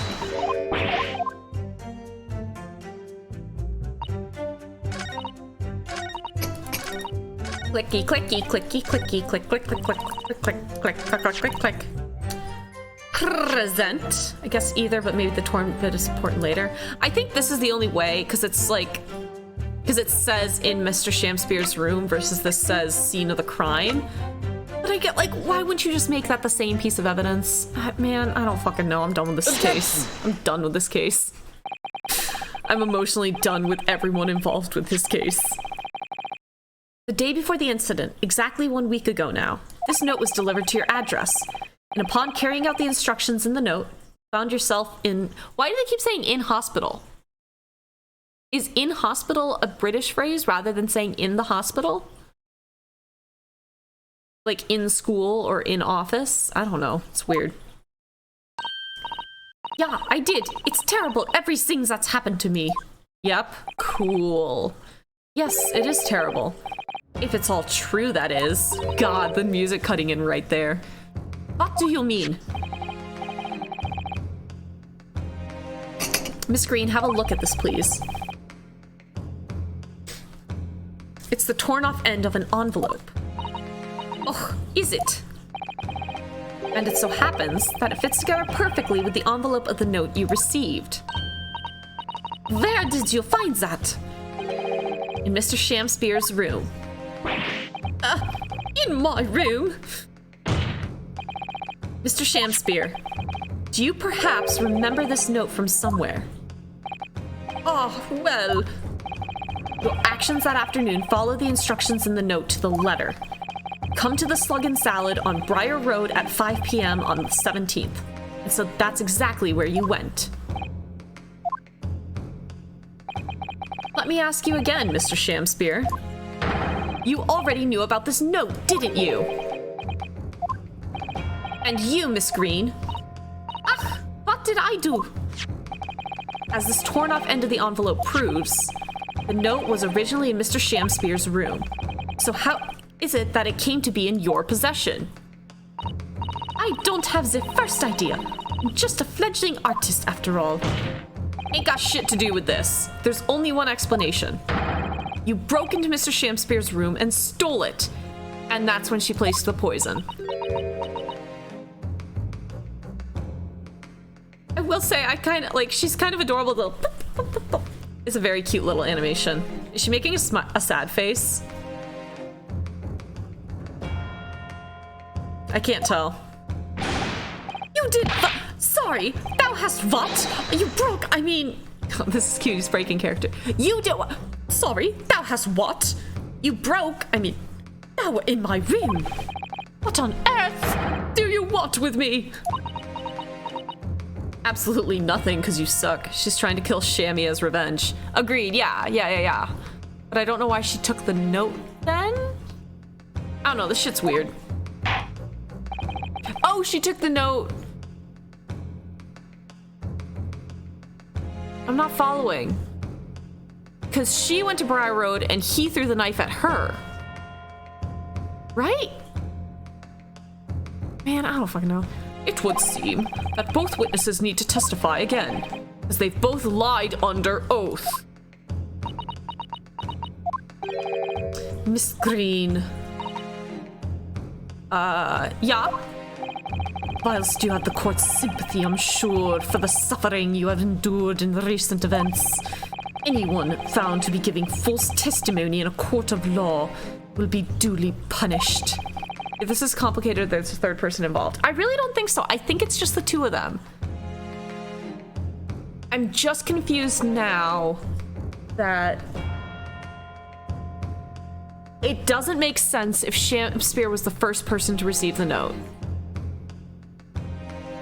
It does make sense if she was the first person to receive the note, but I guess we'll find out. Oh, a new viewer. Hello, whoever you are. I can't tell from this, but welcome. Please bear that in mind. Uh-oh. Yeah, I know. Why is she getting evil? Very well then, witnesses, you will give formal testimony again now on the subject of this curious anomaly regarding the note Miss Green's claimed to have received. This is the third pot of tea I've had today. Voice acting sure is fun. Oh, we got Allegro. Or Presto. We got Presto. Let's go. I do remember now. 'Twas a week ago, peradventure, that note was delivered unto me. On the day writ therein, I did tarry a long hour at the Slug and Salad, yet nobody came.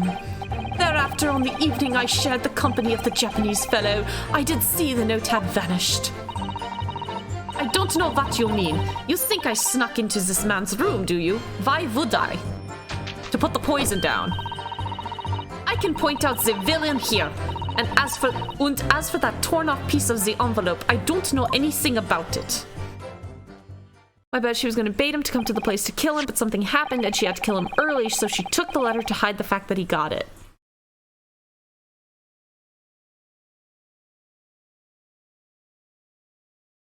It doesn't make sense because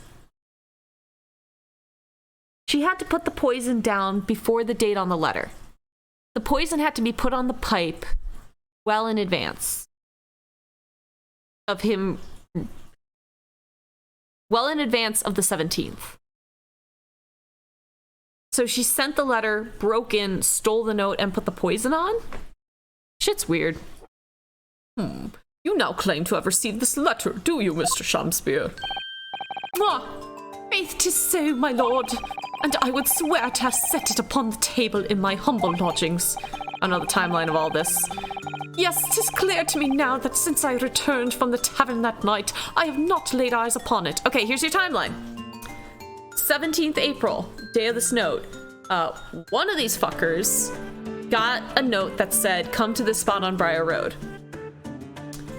Originally, it was Miss Green who got it, and it said, you know, we have information about your fiance, come to this spot. So on her way to the spot, she took a knife in the back and was in a coma until yesterday, essentially.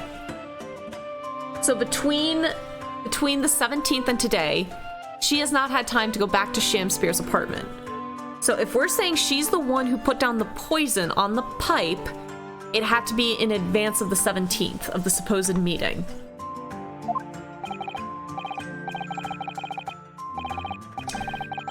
And her fiance died a month ago, presumably due to this sham bitch, due to ShamWow, doing the gas trick to her fiance who lived above him. Volwing, hello, hi. Here, gotcha. Hello. Und lie, is that what you think? How unfair of you to think I'm the one lying. I beg your pardon. I'm just a fledgling artist, as I said, and fledgling artists don't lie. That note was delivered to me at my address. Besides, we all know who the liar around here is. That's true, Miss Green. How do you explain the facts? This part of the envelope was, without question, found in Mr. Shamspear's room.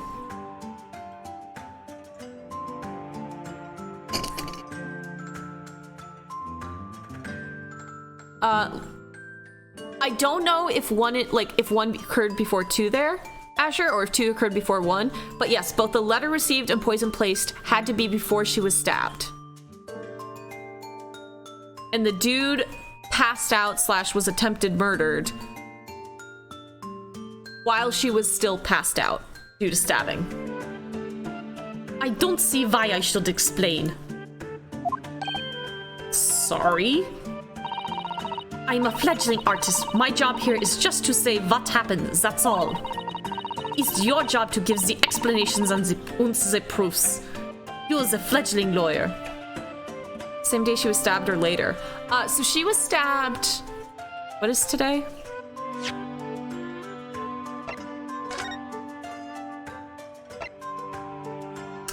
She was stabbed on the 17th.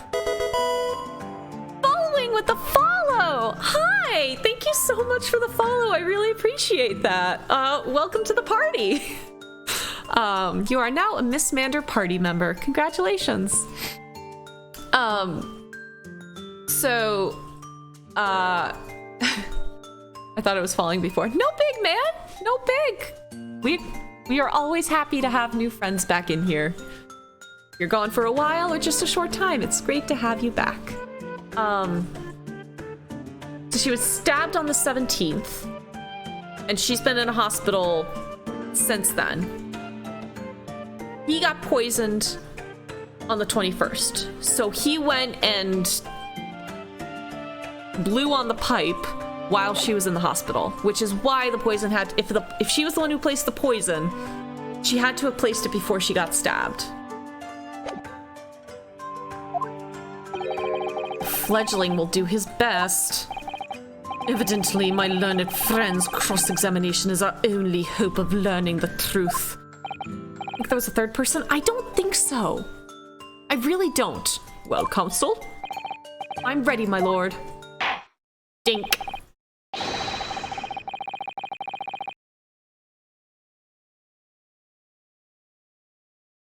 Oh my god, wait, this is our last cross.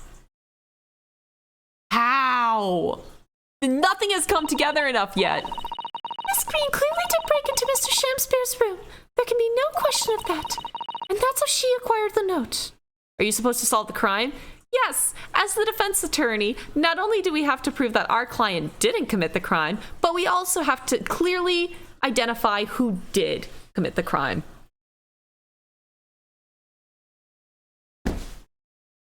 Even though, and following, this is as much as I love the Ace Attorney series. The Ace Attorney series is one of my favorite game franchises. Their depiction of the law is atrocious. In the original trilogy, it makes a little more sense because the Japanese legal system is more like that. It's not just you have to prove that you didn't do it, but you have to at least suggest someone else who did it. But the fact that in this, it's... And what really gets my goat... Sorry, now I'm going to pop off. What really gets my goat... I'm just going to switch over. What really gets my goat here is that this game... So this is Great Ace Attorney, so these take place before the original trilogy. This game specifically has made a note about the prosecution's job being to prove the defendant's guilt beyond a reasonable doubt, which, to use a football analogy, is you have to get it across the touchdown line. Like, you have to take it all the way 100 yards down the field and cross the touchdown. If you're stuck on the 1 yard line, it's not a goal. You haven't done your job. So they've made it clear that the prosecution's job in all of these cases is to prove beyond a reasonable doubt. We have placed so much doubt. We have shown that the victim is a piece of shit. We've shown the bias of the jury. We have shown so many instances that should have gotten this case thrown out, and previous cases as well. But literally, all of that's ignored if you can't prove the killer did it. Which I know from a story perspective makes more fun, but it's like, as an attorney, I'm like, man, this is my second trial in 3 days. Can I just go home, please? I've done enough of my job. That's enough Mander rant. I apologize. Never played one before, but I like crime stuff.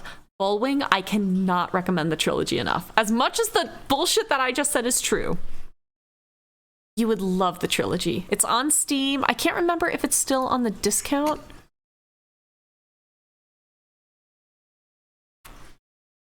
No, I don't want Security Breach. Okay. Ace Attorney Trilogy. No, I don't want the tunes.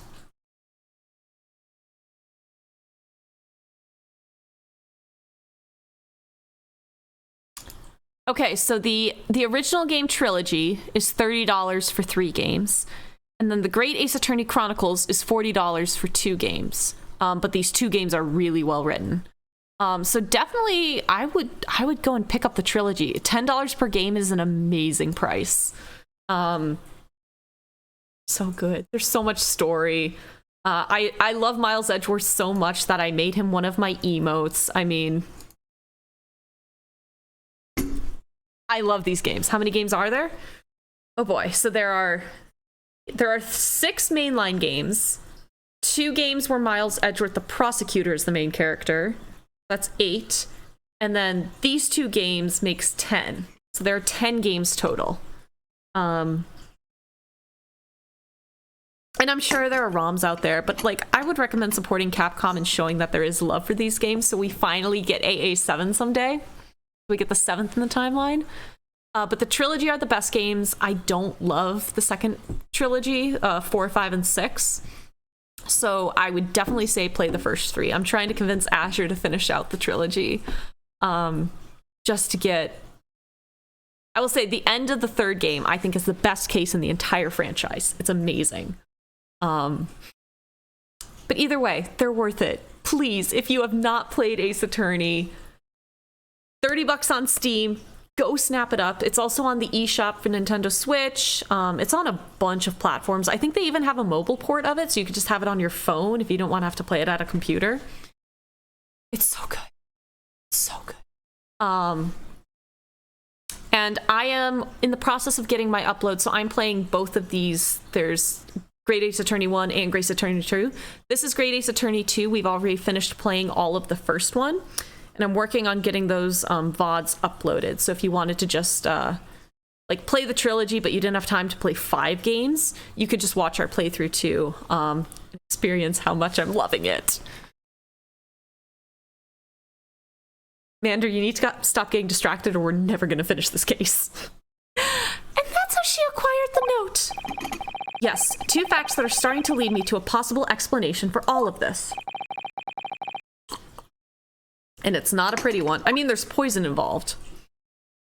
You wonder if Sham placed the poison himself unintentionally. I mean, how though? Because any amount would be enough to cause the symptoms. Remember now, it was a week ago, peradventure, that note was delivered to me. On the day, I did wait at the Slug and Salad, but nobody came. So on the evening I shared the company of Suski-san, I did see the note was gone. I don't know what you mean. You think I snuck into this man's room, do you? Why would I? I can point out the villain here, and as for that torn off piece of the envelope, I don't know anything about it.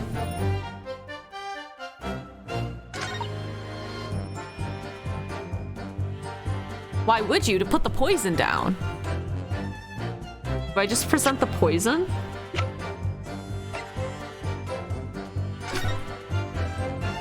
Glug, glug, glug. That just looks like a butthole. So this is the poison we've been hearing so much about, strychnine. There are a few remnants on the bottom of the bottle here, look. You mustn't be tempted to try it. Of course not, as long as we don't lose this trial.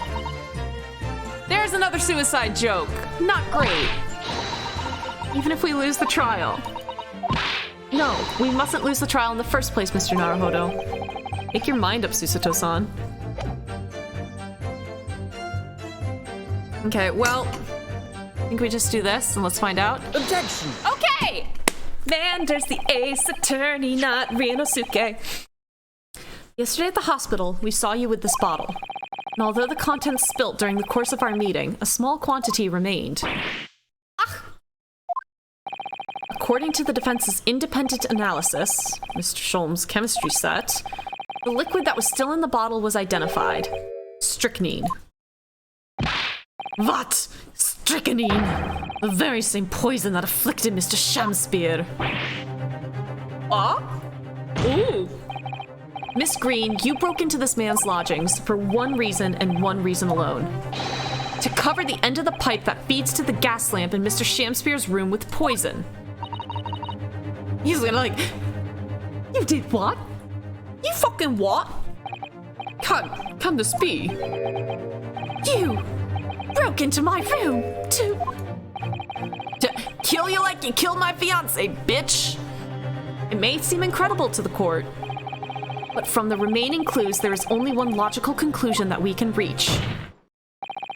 The person who attempted to take Mr. Shamspear's life with poison was you, Miss Olive Green. I really thought we'd get pursuit there. Oh dear, oh dear, oh dearie. Get decked, bitch. Order, order! Counsel, are you seriously suggesting this woman put poison on the end of the gas pipe with intent to kill? Yes, my lord. There's no other way to explain the facts. What if Miss Green did indeed set this odious trap 6 days ago, and the victim had put his mouth to the pipe that very evening as expected? The attempted murder would have happened 6 days ago, surely. Well, it's a very good point. I mean, it doesn't matter when it happens. Is he gonna work with us? So yeah, Volwing, this is the most racist prosecutor in the entire series. He is blatantly racist towards the Japanese. It's super irritating. Perhaps not, my lord. I beg your pardon? There was a significant police presence in the area that evening on account of the incident on Briar Road. Local residents were being interviewed throughout the night as part of the ongoing inquiry. A circumspect criminal would likely have chosen not to carry out any wrongdoing at that time. Lord Van Zykes. And of course, the following morning, there was more activity at Mr. Shamspear's address. More activity? Oh, yes. You mean his fellow lodger, Mr. Natsume, being arrested on suspicion of murder? Yeah, it was a busy week for them, wasn't it? That's right. And as the defense has already proposed, Mr. Shamspear was meddling with the gas in the pipe for a very sinister reason himself. To cause the gas stove in Mr. Natsume's room to go out, asphyxiating the occupant. But once Mr. Natsume had been arrested, his room was under constant surveillance by the police. Kill the police. In the circumstances, Mr. Shamspeare had no reason to blow air into the gas pipe. His intended victim being in a prison cell. The need to tamper with the gas removed, the poison on the pipe lay dormant. And then, 3 days ago now, the situation changed again. Right. Mr. Natsume's trial, which took place here at the Old Bailey, came to an end.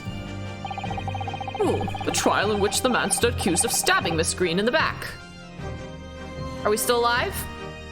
Shit just flickered for a sec. Are we still alive? Friends, are you still here? Love the voices.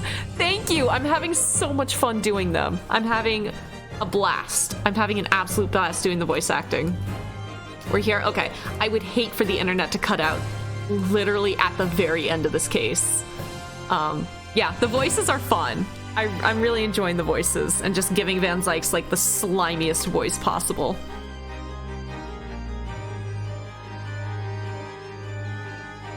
So who stabbed her? Shammy? I think so. Unless we're really going to believe that it was an accident.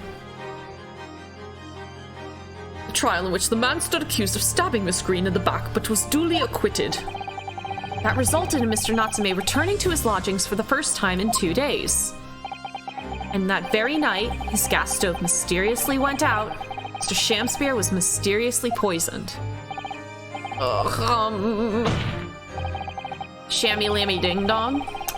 In conclusion, the poison that was present on the mouth of the gas pipe had been put there in the victim's room some 4 days earlier. Mary! Looks like Ryu just threw something in his eye from that positioning.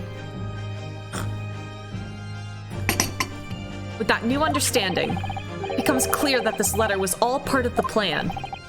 What plan? The court will recall that the note gave instructions to visit the Slug and Salad at 5 o'clock, and that the recipient should tell nobody else. Reasons for those instructions are now clear. To ensure that the lodger would not be at home at the stated time. Oh, so she did send it.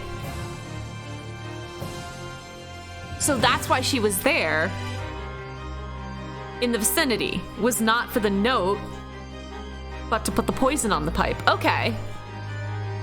So she literally, like, put the poison on the pipe and then 10 minutes later got stabbed. Okay. To make sure I wasn't home. Exactly.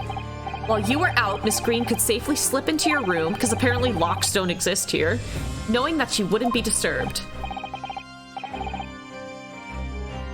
You mean to say that letter? Who Stabby? So in the original 4th case, we proved that it was, do you remember Moonface, Mr. Garadeb? He and his wife were having an argument, and she was throwing things at him. Okay, hang on, where's Moonface? Where's Moonface? Garadeb, this bitch. He's the landlord of the building that Sosuke and Shammy live in. He lives on the 3rd floor, Sosuke lives on the 2nd, and then Sham's on the 1st. So, on the day of the stabbing, and it's the most coincidental bullshit ever, Olive was walking down the street at the same time that Garadeb and his wife were having a fight. A fight that Mrs. Garadeb was initiating, so she was throwing anything she could find at her husband. Books, plates, and pocket knives. And one of those knives went out the window and squarely landed in Olive Green's back. But it didn't feel very conclusive, like that they knew it was her knife. So I don't know. It feels too happenstance. What did I just say? You mean to say that letter? I came too late, so I'm pretty lost anyway. Oh, Volwing, I'm sorry. Like I said, I'll get those VODs uploaded so you can catch up. Was written by Miss Green, yes. And in order to cover her tracks, she took it away with her when she left. Just after she smeared poison over the mouth of the gas pipe in your room.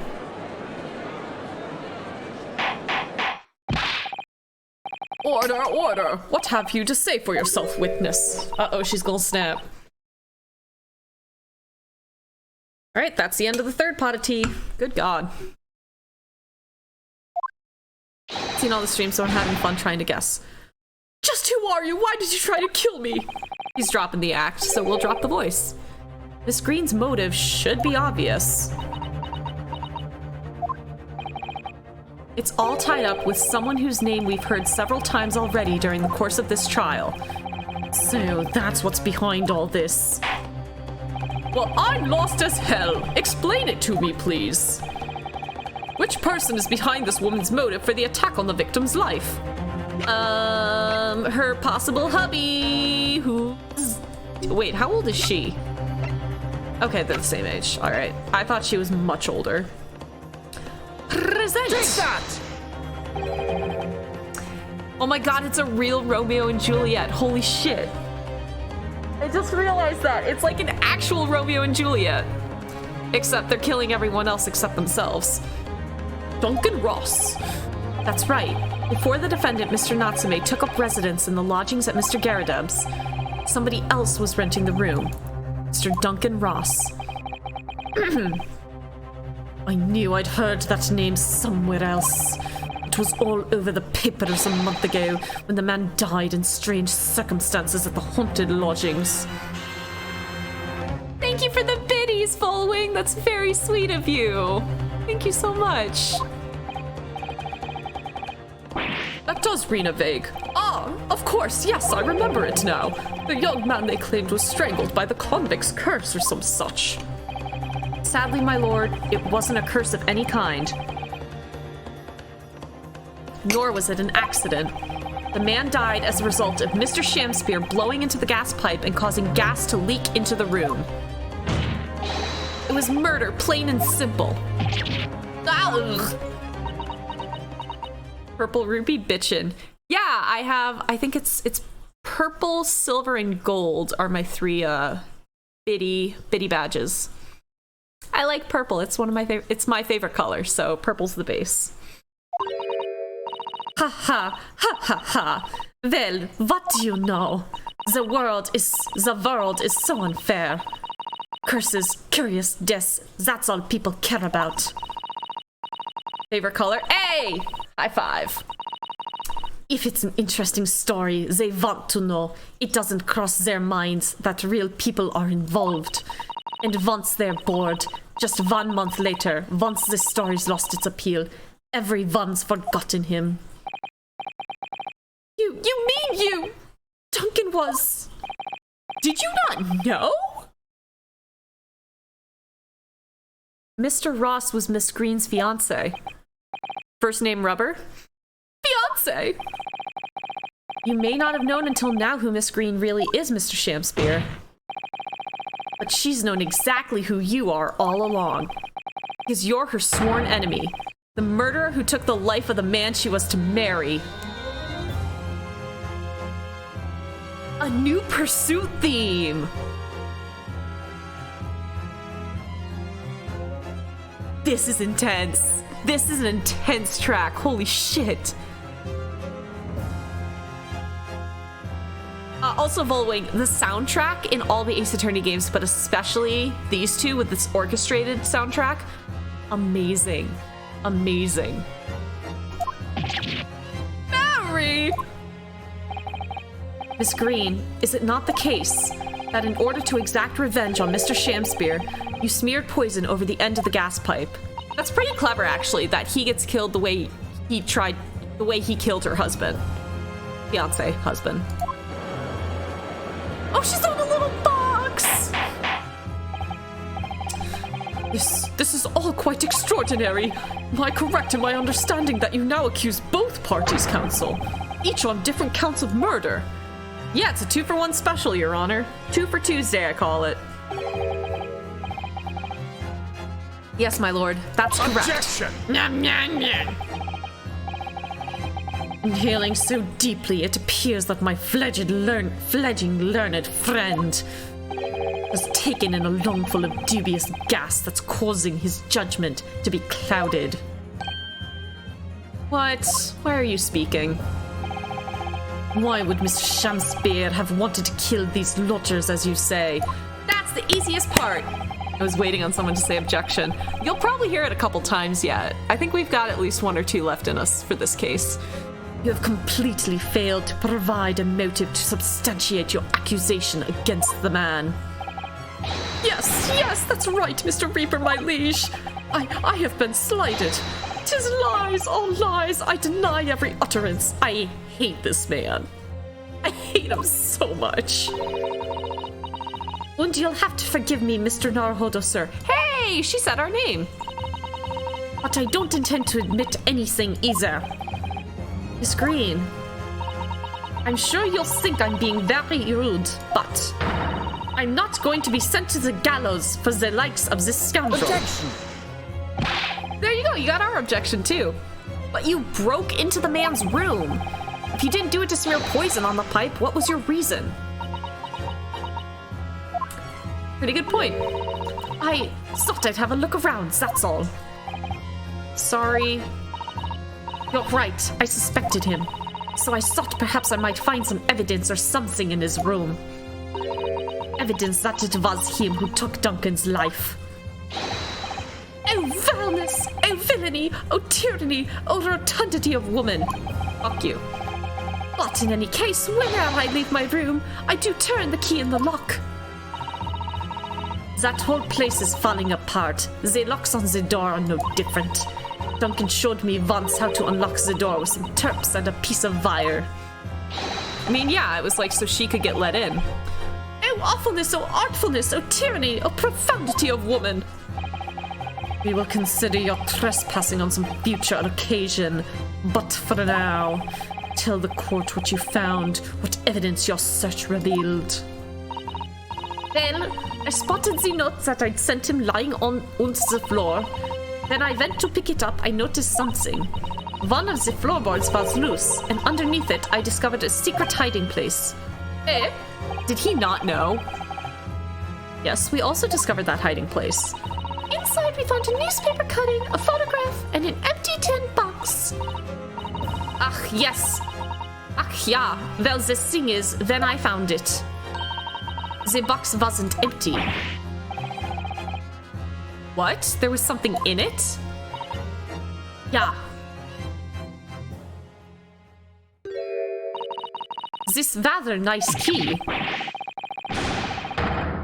Oh, we're getting a real Ace Attorney breakdown now. What are you doing with that? What the? Every ounce of color has drained from his face. Give it here! Give it to me now! It's mine! I inherited it! I don't care. What was that witness? What did you say? You inherited it. No, what's all this about? Inherited that key? It was obviously important to you since you'd gone to such lengths to hide it, so I took it. I don't know what it's for, but you took something precious from me, so I took something precious from you. So what if it means you can't open something now? I don't care. Give it back this minute! Give it to me! Can we separate them? Can we get a bailiff in here? Calm yourself, witness. So Mr. Shamspeare has tried, and in one case succeeded, to take the life of 2 lodgers now. Yes, his motive for doing so is the key to everything that's happened. So it's a key to wherever the gold is hidden? It's true that there appears to be no motive support the accusation against Mr. Shamspeare at first. But considering everything we now know, I think there's actually something that could explain it. What? I need to recall every piece of evidence at our disposal. Everything we've seen and heard.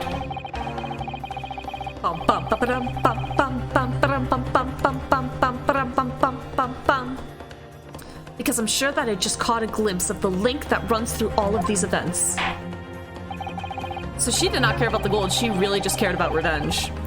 In that case, counsel, I must demand that you present evidence to the court in support of your claim. What is it that you say can explain the motivation for Mr. Shamspeare's alleged crimes?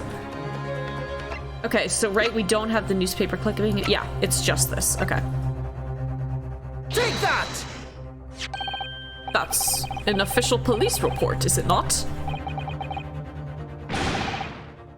The Selden file. How did you get hold of that? That's a new sprite. That's more aggressive than we've ever seen him. Selden! The now sadly deceased Mr. Ross and the defendant Mr. Natsume have only one thing linking them. The fact that they had lodgings in the same room. Well, yes, we know this, certainly. A room that was formerly occupied by Selden. Until, that is, he was arrested by Scotland Yard for his involvement in multiple burglaries. I see. And it so happens that the convict Selden left behind one very substantial mystery when he died. Some £1,000 worth of loot that he stole, which as yet remains to be found. Ah, yes, of course, it's coming back to me now. It's written in his file here. £1,000 lost en route to hell. That was how the papers summed it up. And it seems that one particular fellow inmate was with the convict in his final moments. It's not hard to imagine Selden entrusting that inmate with his most closely guarded secret, the location of the stolen loot, and perhaps a key to unlock whatever container the valuables were in. Is Shamspear?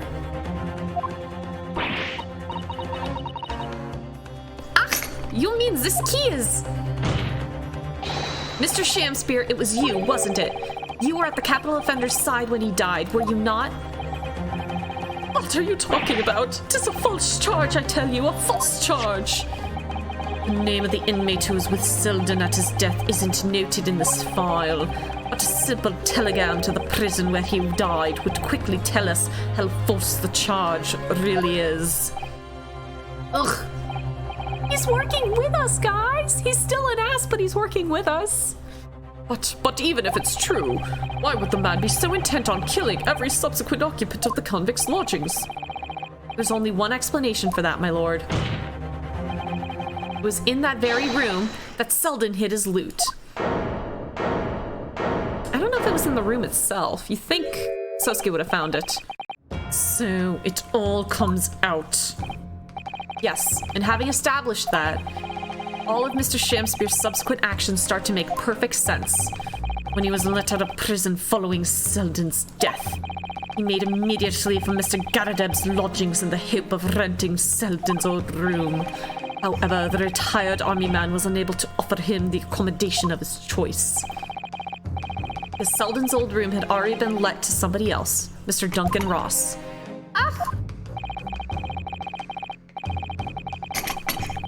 Oh, there's a lot of tea leaves in that one. Ugh. Which is why Mr. Shamspear subsequently devised his gas-based plot to kill the occupant of the room. And when he was successful, he presumably intended to inquire about switching into the newly vacant room. However, a certain jittery someone had beaten him to it. Mr. Sosuke Natsume, the defendant of this case, no less. So you decided to use the ploy with the gas again, didn't you, Mr. Shamspear? This time to out Mr. Natsume. All for one simple and avaricious reason. Excuse me, took a second there.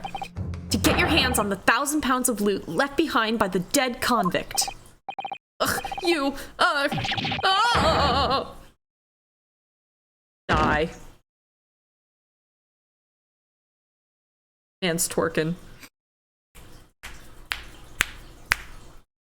Looks like I'm gonna snuff it before they get to stretch me neck. What? Oh. Like you're gonna get me. Listen, I want you to have me loot anything to stop the coppers getting their mitts on it. It's hidden in the room where I was lodging when they got me. Here. This is the key to it. Take it. Okay. Always stay one step ahead, mate. See you in L, I guess. Shamspear. Why was he in the prison, though? I didn't think he'd done anything by this point. It's mine. What did he just say? It's mine. That loot is mine. Oh, he's gonna be terrifying. Oh, I don't like that. I know. I'm gonna have nightmares about this. Rio, please use that sword at your waist and cut him down. Mr. Shamspear? It's all lies. I don't accept any of it. Why should I? After all, you don't have a shred of evidence. You can't prove I killed that fellow. Forsooth, I'm the victim here, remember? Isn't that right, ladies and gentlemen? Yeah, no, dude, they are not finding you innocent now. If I don't admit to it, there's nothing you can do. You can't arrest me, for the time being anyway. Verily, you can't arrest the victim, can you? Isn't that right, ladies and gentlemen? This is horrifying. I'm so close. I just need a few more hours. I swore to myself that I'd get my hands on it, and I can almost taste it now. Do you really think I'd just give up? There's no question in my mind now. This man is guilty through and through. But he seems so utterly intoxicated by the idea of that loot.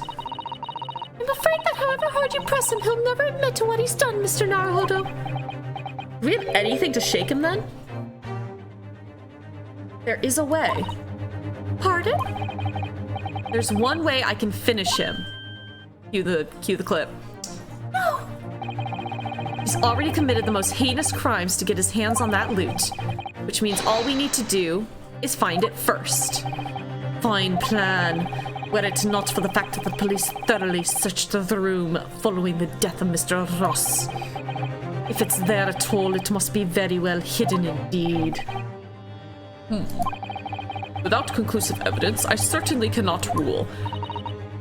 And this is what I'm talking about, Volwing. This is the biggest bullshit. Like, clearly this man is guilty, but he's like, well, if you can't prove that the loot exists, I'm gonna call your client guilty.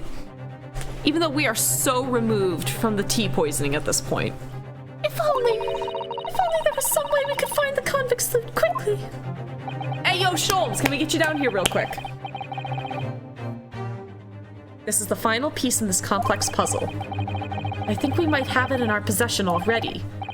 Rather, I think we may well have something that can help us find where that loot is hidden. Ryu, did you want to talk this over with your co-counsel first? Because we are in the dark. My lord.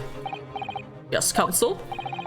The defense would like to make a proposal about how to find the late convict's hidden loot. Put this bitch in irons while we go look. I believe we are already in possession of something that could give us a clue as to its whereabouts. Creepy ass man. It's our last chance, so it has to be worth a gamble. Besides, we've used the same technique once already, and it definitely paid off then. Very well then, counsel. Let the court hear your idea. What do you propose we can use in order to locate the hiding place of the deceased convict's hall?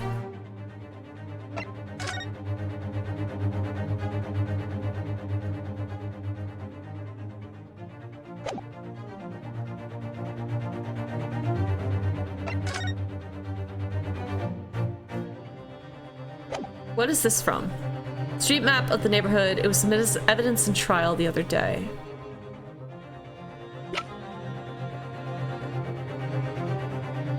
Oh! No, that was for the gas blowing. That was for the gas blowing. I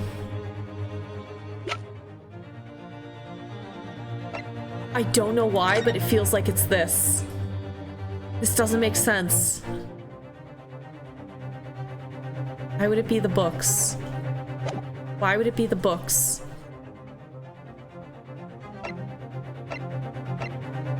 I mean, I've got plenty of health to try again, but I was really hoping to, like, get it right first time because it shows that I know it.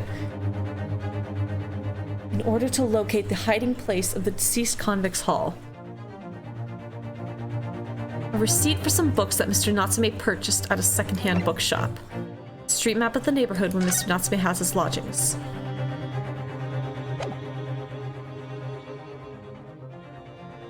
I wonder if something was hidden with the bookshop owner, with whoever owns your books. Let's try it. Take that! This is my proposal, my lord. Good gracious, we can use that, can we? Objection! Objection. Nope, you're wrong. I have another idea. Stop wasting the court's time with this senseless rubbish. Ugh. That is my proposal, my Nipponese friend. Ugh. Ugh, his proposal was better. We've already found one secret hiding place during the course of our investigations, Mr. Naruhodo. Yes, I suppose we have. But someone else beat us to it. What? We already found one secret hiding place. The floorboard. Though someone else beat us to it. Findings from the method we used are still in the court record, however, aren't they? I believe it's worth proposing the same method again now. Oh, they're not saying it's hidden there, but to use the fingerprint method. Okay. Okay, so I looked at it, said it was silly. Oops. Take that! All right. If I'm not mistaken, those are Mr. Shamspeare's handprints on the wall of his lodgings. That's right, my lord. Exposed as a result of the defense's independent investigation of the scene. Based on a wonderful new discovery in the field of forensic science by the great detective Mr. Sholmes. A great detective? Is that some kind of joke? Do you really think I'm going to be daunted by a man with such a ridiculous title? I should think the great bard ought to recognize such a title when he hears one, Mr. Shamspeare. Kinda like L.A. Noire, you gotta pick evidence to support your claim to. Of course, this is a courtroom. Evidence is everything. Perhaps we should compete for the honor and most ridiculous title. Ah, 'tis Herlock Sholmes himself. What are you doing here, great detective?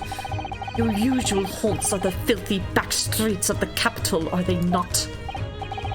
Ah, Mr. Reaper, it's been too long, and I see your complexion has worsened since we last met. Mr. Sholmes! Get his ass! He does know Lord Van Zykes then. Well enough to say something like that in any case. I wouldn't be smart enough to play this. L.A. Noire made me feel dumb at times. It does a really good job, so like I know jumping in right now, because this is the end game where all the pieces come together. But the game does a very good job of you stepping through everything and learning it along the way. I promise. I promise. And these cases are definitely more intricate and complex than the ones in the trilogy. I can definitely say that. Mr. Sholmes. Though you may be heralded as a great detective by the population at large, that does not give you the right to come and go in my courtroom as you see fit. If I may, my lord, these voices are getting really hard to do. Mr. Sholmes' newly developed scientific method has helped us to uncover vital clues in this case already. Clues, you say? I call them skin prints, my lord. My method identifies every location touched by an individual under scrutiny.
Testing.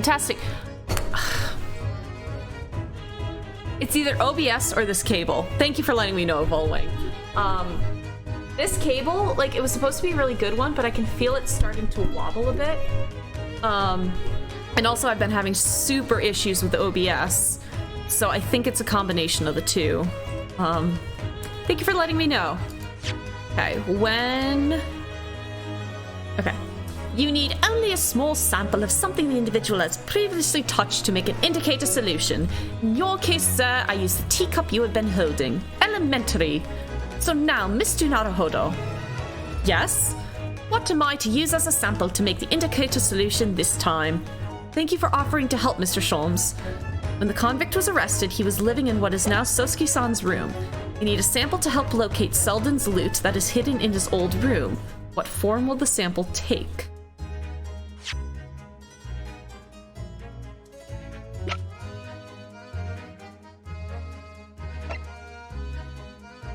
What has Selden touched? Oh, the key. It's gonna be a person. I was like, it can't be a person. It's a person. We're gonna present Olive Green because she has the key. She literally has the key to this case.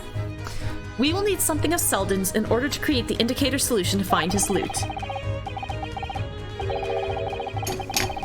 And something the convict owned happens to be in the possession of somebody listed in the court record. Upon my word, Mr. Naruhodo, your powers of reasoning appear to be on the up. So, which particular person do you have in mind? From whom can we obtain a possession of the late convict Selden to create the indicator solution? Take that! Take that. Miss Green. Ach, me? What do you want with me? The key around your neck, if you please. Sorry? Yep. You fucked up, buddy. You done fucked up now, Aaron. That key belonged to Selden. There will be remnants of secretions from the man's skin on its surface that we can use. In the future, we'll call that DNA, but I guess we're not there yet, or skin cells. Very true. Boom! That is the sample we need. Using it, we can create the indicator solution required for Mr. Sholmes' skin print seeker and find out exactly what Selden touched in the room that he used to rent. Here we go! Best track.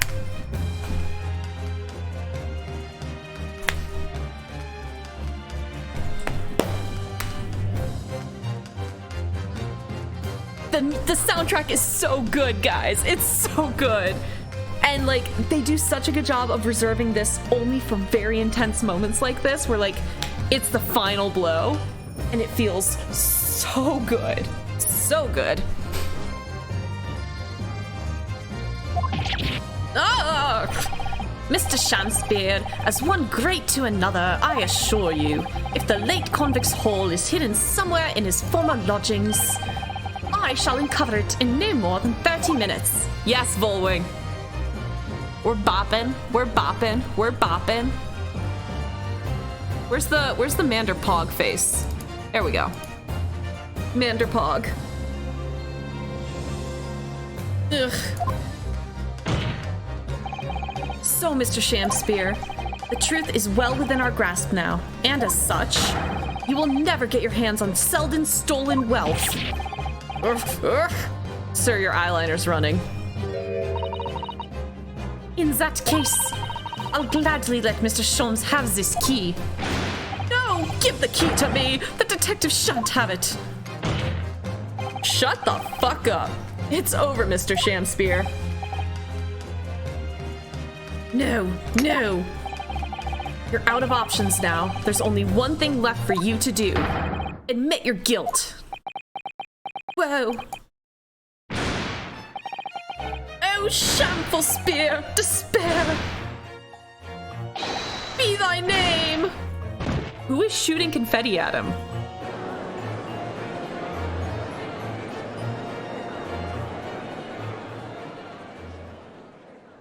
I didn't know the man could do the splits. Mildly impressive.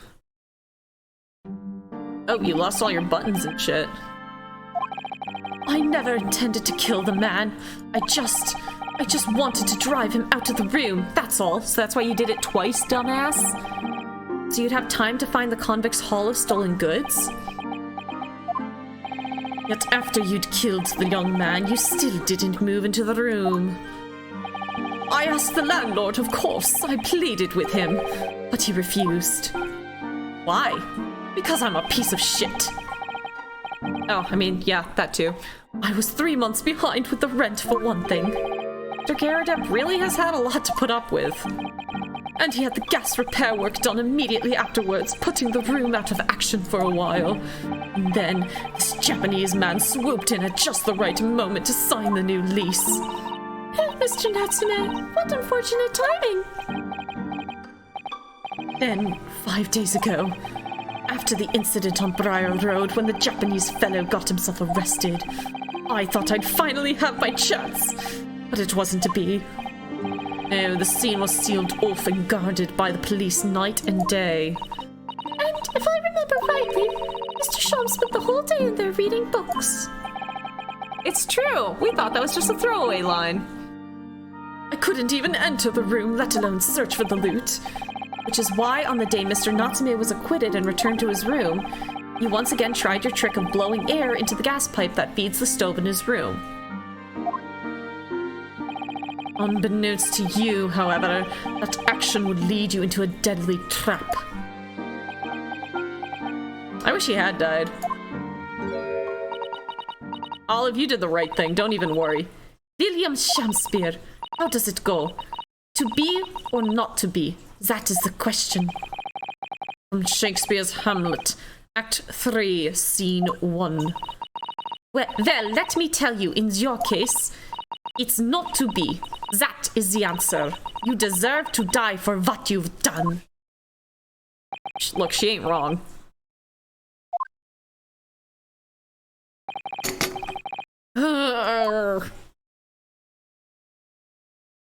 Kick him in the nuts, you're right at the height. A completely unsympathetic character. Completely unsympathetic villain. I love it.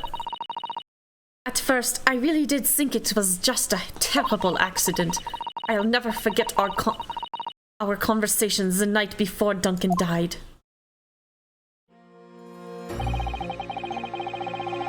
The gas supply at my new lodgings are a complete disaster, you know, Olive. The gas supply? Yes, the stove always seems to go out in the middle of the night for some reason. That's no joke. They say it's the convict's curse. Oh, Duncan, please, don't stay there. I don't care how cheap it is. All right then, if it's that important to you, I'll start looking for a new place. There are spare rooms at my house. Why don't you leave that horrible room tonight? No, I'd better not. We said we'd wait until we graduated before we told our parents, remember? Oops. But that was the last time we ever spoke. That very night he fell victim to the gas. If only I'd known it was going to happen, I'd have insisted he left that horrible room that instant.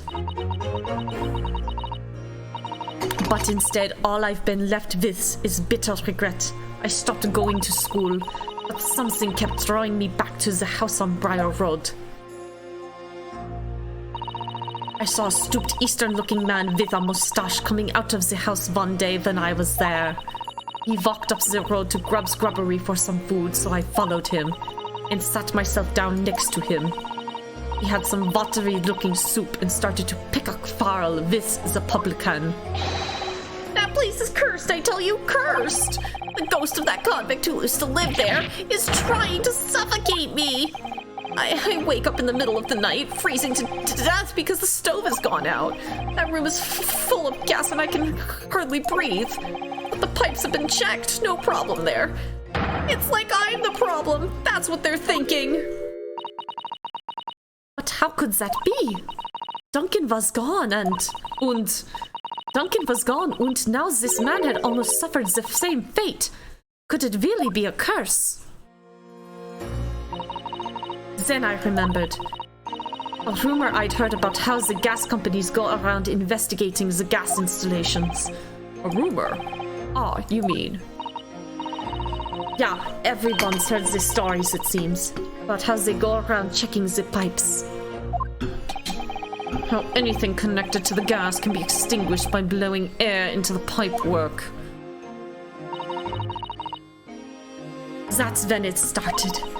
A little flicker of doubt in the back of my mind that just wouldn't go away. Was it really an accident, though?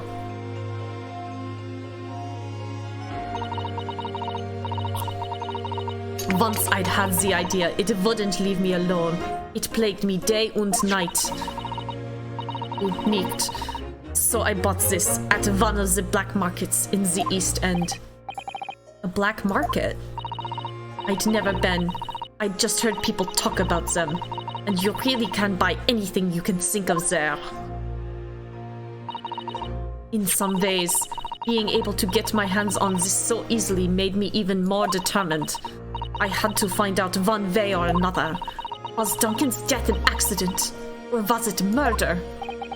And your chosen method for establishing the truth was simple, but highly effective.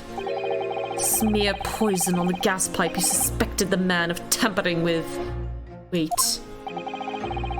If Mr. Shamsphere was innocent, nothing would come of what you'd done. But if he was guilty, he would pay for his crimes dearly. Yeah? I found out the name of the man I suspected, William Shamsphere. And then I wrote him this little note. I have information regarding the death of Duncan Ross. Come to this Slug and Salad on Briar Road at 5 p.m. on 17th. Don't tell anybody else about this letter or the meeting. It is a matter of utmost importance. If he'd done it, I knew that would worry him enough so he'd be sure to go. So I waited to see if it worked.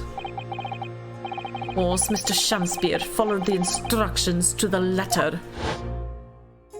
Okay, so she did still get a knife in the back as a pure accident.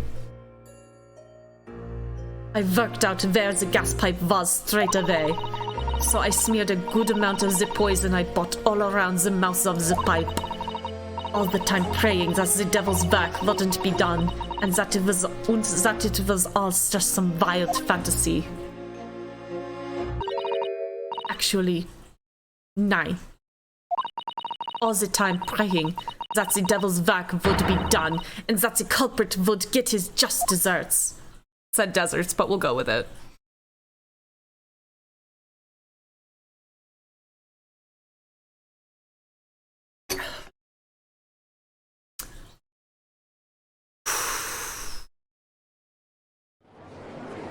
Some heavy shit, guys.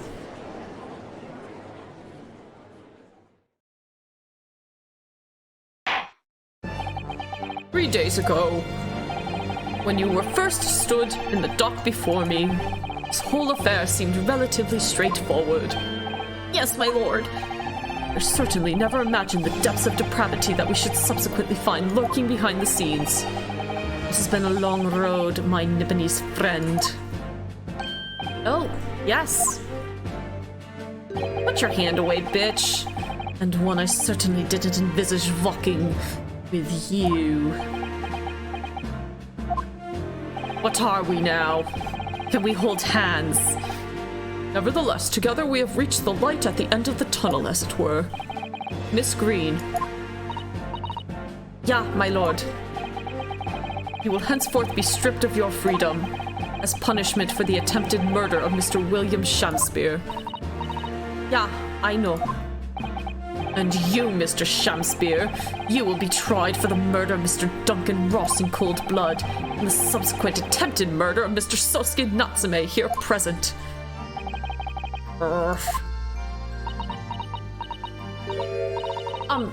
Mr. Naruhodo. Yes? Yesterday, at the hospital. Then you and your friends stopped me from... Yeah, from that. From ending your life by ending your life... No. From ending your life by drinking what was left in the poison bottle. I wasn't myself. I can't even really remember what was going through my mind. To be or not to be, I suppose. That's a question that's hard to answer, it seems. I know I just said Hosard. We're moving on. Well, personally, I'm glad of your being here, Miss Green. Oh. And I'd like to believe that it's a blessing Mr. Shamspear didn't die when he ingested the poison. For your sake, at the very least. Oh, she smiled! Because of you, I chose life, not death. And now you've made the truth come out at last. Really, I can't thank you enough. Oh, Miss Green. Mr. Sosuke Natsume, Yes, my lord. court declares that you are exonerated from all blame in this matter. Accordingly, I would call upon the ladies and gentlemen of the jury to present a verdict of not guilty. We are in full agreement, my lord. Let's hear it. In that case, I hereby declare the defendant Not guilty. Oh, it's funny, the two chairs were still, thought he was guilty. They didn't change their verdict. Wild. Oh my god, we did it! We did it! 6 hours later today, we did it. court is adjourned. God damn. Could you have gotten it wrong? So if you, did you see those little, they were up here, they looked like little stars or something? You essentially get 5 chances throughout the trial. So throughout the entirety of today's trial, I had 5 chances.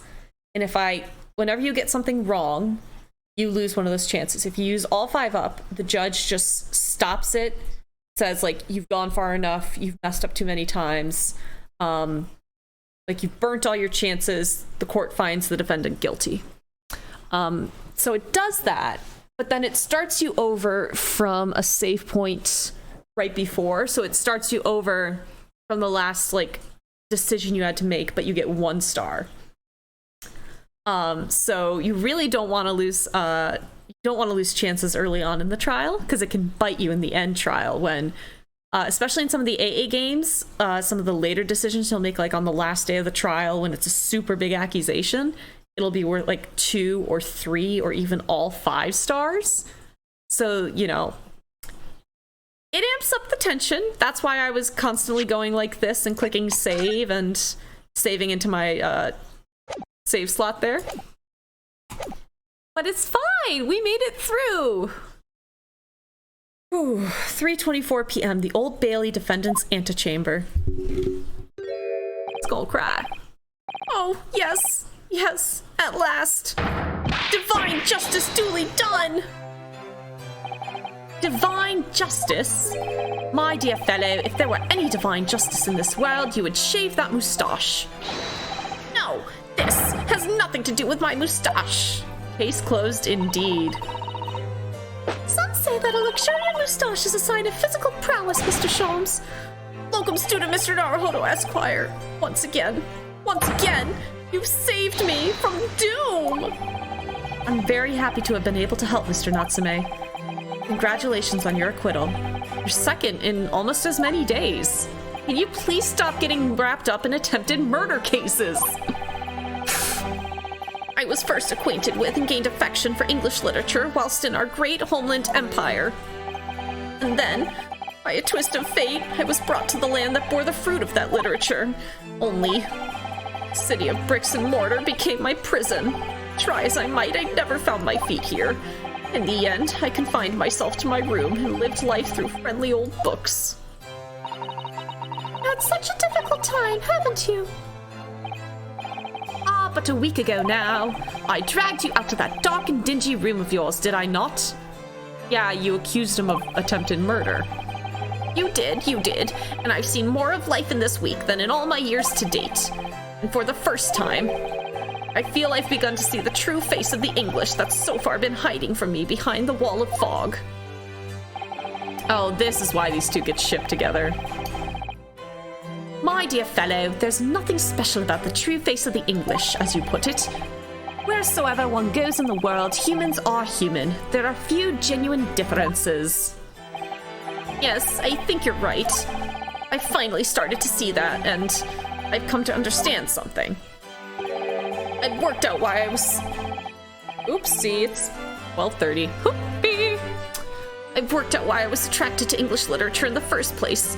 It made me see that whatever our nationality, we humans all have the same hopes and fears. We're all just doing our best to live. 2020. Well said. I've come to feel the same way.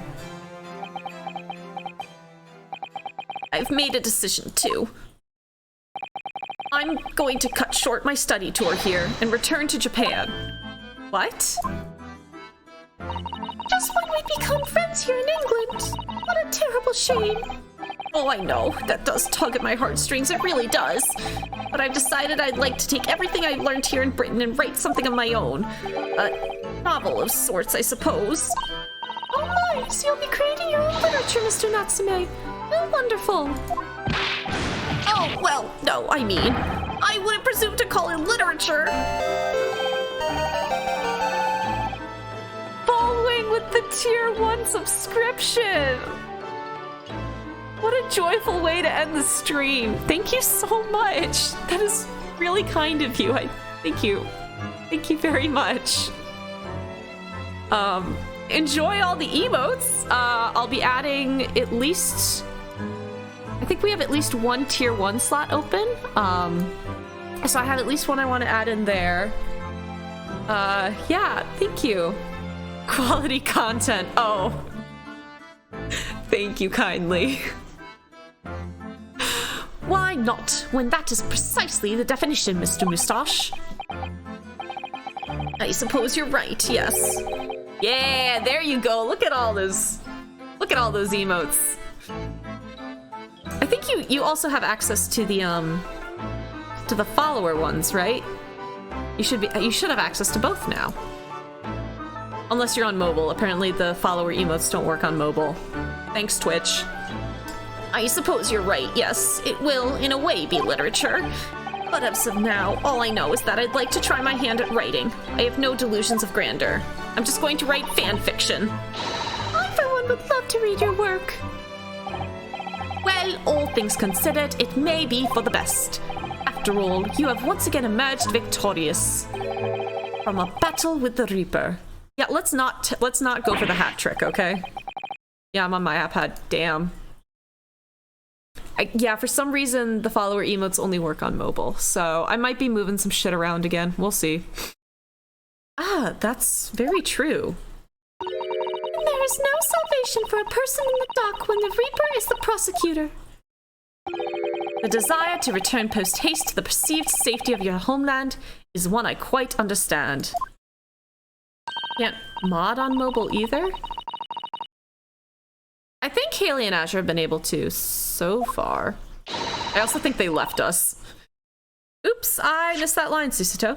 My goodness, yes. Beast was such a terrifying prospect. Nobody would consider that cowardly, I'm quite sure. Fucked again by Twitch's greed.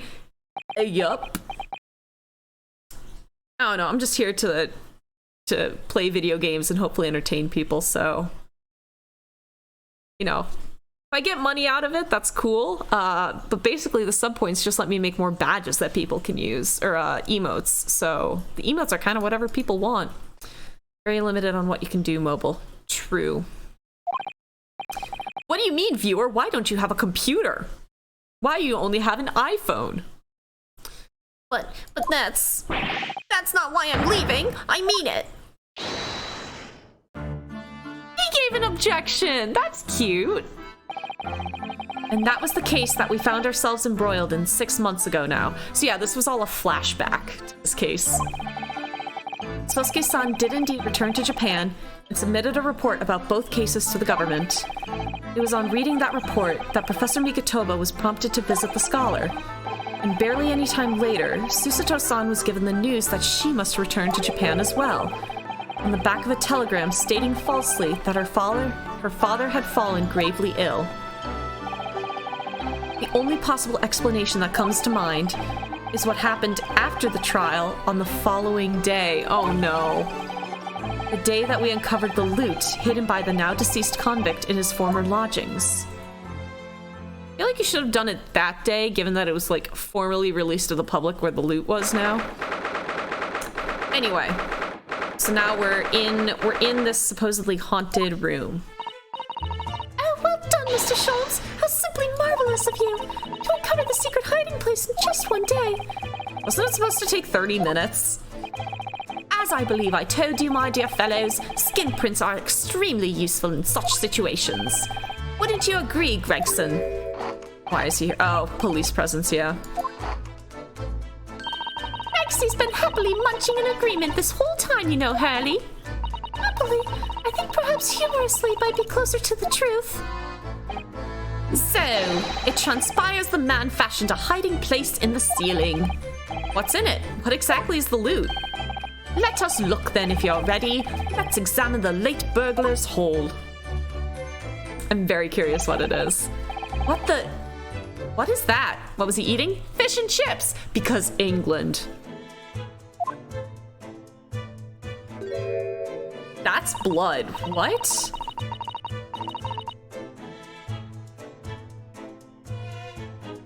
Okay, so it has a B, so it makes me think Baroque von Zykes. There's a shit ton of blood on it. It looks to be some sort of neckband or collar. Collar? It's huge, though. And look at all the gemstones set in it. I can see why it was claimed to be worth £1,000. Perhaps I could have us at a bet. Oh, have you noticed on the inside there? There are some dark stains. Nobody should wear that. You don't think it could be blood, do you? I mean, there's quite a lot of it. On second thoughts, perhaps I won't have it as a belt. Good call, Iris. And of course, there's this emblem here. A large letter B and a small crown. Oh, I can't access the court record. Shit, it definitely looks like Baroque von Zykes associated, though. What does it signify, do you think? Oh, I hadn't noticed that. That's gotta be Baroque von Zykes. Why was his shit stolen? I feel as though I've seen that emblem somewhere before, you know. Where could it have been? That's enough of that, I think. What? What's the matter with Mr. Sholmes? All the color is drained from his face. What's going on? Well, Inspector, I believe you ought to be taking this, oughtn't you? It could be valuable evidence after all. It must be kept safely under lock and key. Ah, yes. Oh, cool. My phone's halfway charged up. Get your grubby hands off that, you lot, and hand it over. Now. What is going on?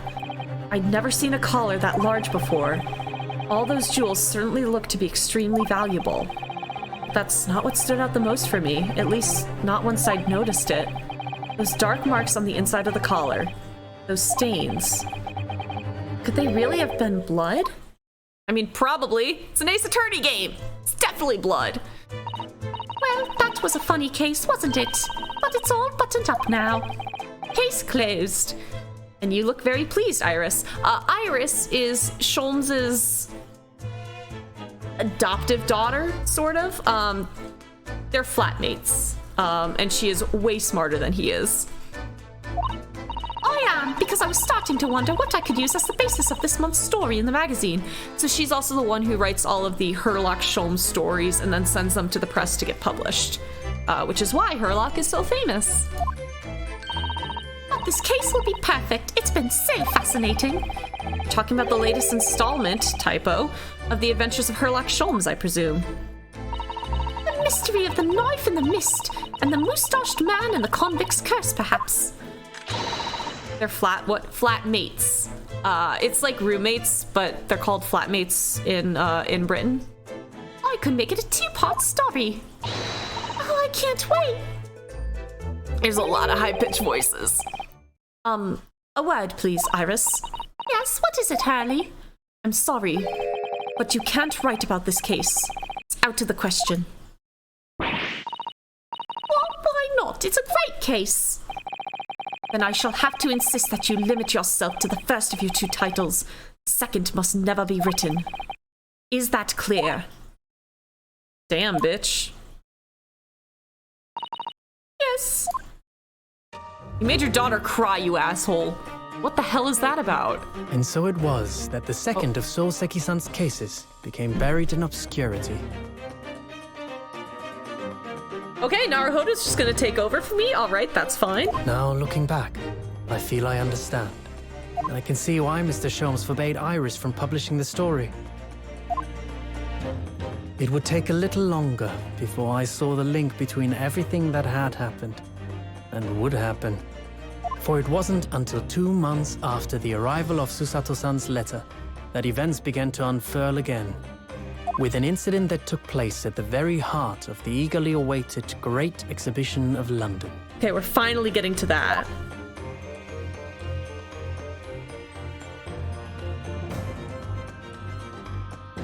End. It's underneath Mander. End. Okay.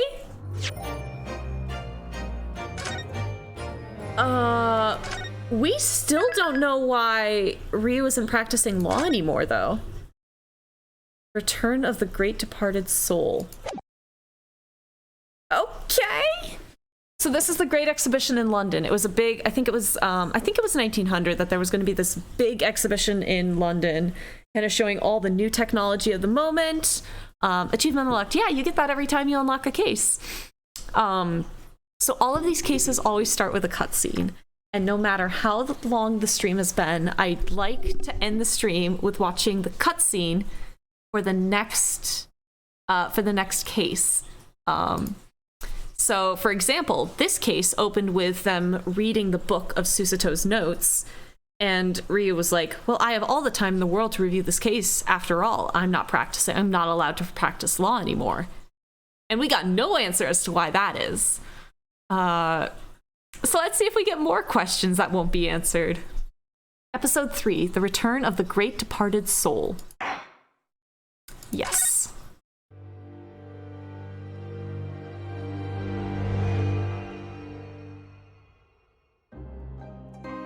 So nervous. The grand end of the century Great Exhibition of London. Surely there is not a soul who has failed to hear of it.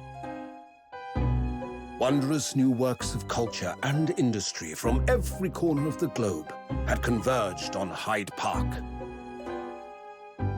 welcoming over 50 million visitors. The last great hurrah of this century. Astonished and delighted people of all nations, and ended on a note of resounding success. It's a weird creature. As regards to the terrible catastrophe that occurred during the festivities, very few were aware my friend Mr. Herlock Sholmes had a hand in unraveling the matter. Look like For Sholmes. from the shadows, it was he who earnestly unearthed the facts of the case. Okay. Somebody died. And like the centerpiece of the Great Exhibition, which rose high into the skies It's of on Hyde fire. Park, Sholmes's brilliant deductions, as clear and lofty as the Crystal Tower itself, brought the truth to light. That's not much to go off of. Oh, there's more. We're Okay. here at the showground of the Great Exhibition, which is absolutely packed with people. Oh, I have to click. Okay.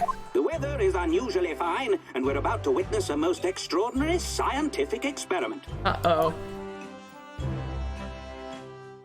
Ladies and gentlemen, the 20th century will see steam engines and electrical power dominate the world. Why do these guys look like they're from like a new Pokemon game? Horse-drawn carts will give way to the motor car. Ships will sprout wings and take to the skies. And today, we showcase even more advanced technology.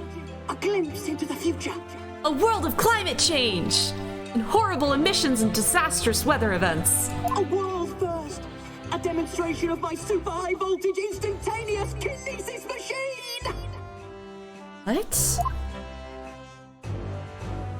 Oh, this does not end A well. man will lift literally be disassembled by a pulse of high voltage electricity and beamed to another location. Oh no. This is a murder in front of hundreds of people. Whereupon his body will be reassembled by a series of complex calculations exactly as it was before. Willy Wonka tried this and it didn't work that well.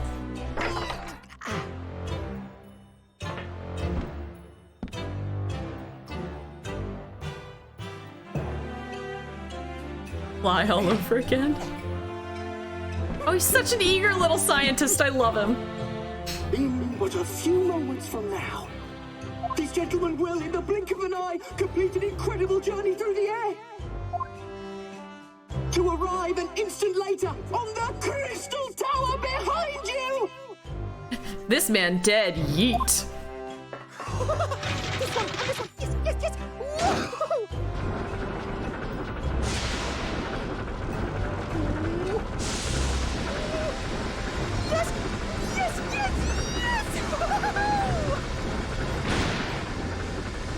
Uh-oh.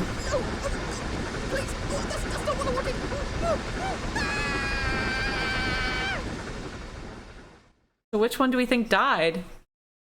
Oh, that's our cutscene. Okay, cool. Oh man. We're gonna play through until we get some music. There we go. Bruno, are you listening? Wow. What a stream. What time is it? Okay, 4.5 hours later. That's pretty good.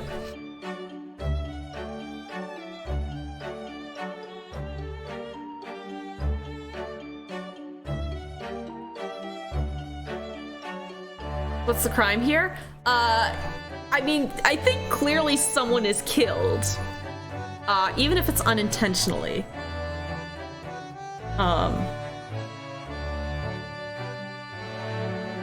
Yeah, I'm gonna say science gets someone killed and someone gets falsely accused of it. I don't know if there's gonna be a trial in this one. Let's just go ahead and check the next section because we solved this case.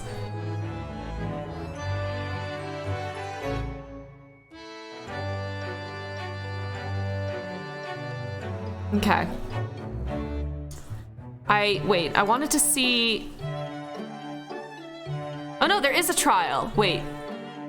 Oh my god. Okay, so it's another 2-day case, but each trial day is 2 parts. Woof! Okay. We're gonna go ahead and raid Christine, Digital Christine. If you guys don't know, she got partner early last year on Twitch. She does some really fun Pokemon streams. She really embraces the pink aesthetic, which I really appreciate. She's just a really good person. So we're gonna go give her some love. Get you guys some channel points, some Miss Mander Moolah, so you guys can make me drink water later.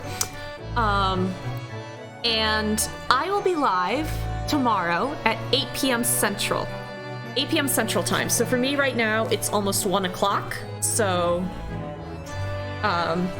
whatever the transition means. This is interesting. I'll definitely catch next stream. Want to see what happens. Thank you, Volwing. So usually I stream Wednesdays, Saturdays. Given how the next semester goes or what my schedule will be, that might change. But my plan is to stream Ace Attorney during the weekday, and then I play Pokemon on Saturdays. Pokemon / Phasmo / whatever I feel like playing. So that's the game plan for tomorrow. We're going to be hopefully continuing our Nuzlocke with our mod Azure. It's a Soul Link, which is fun.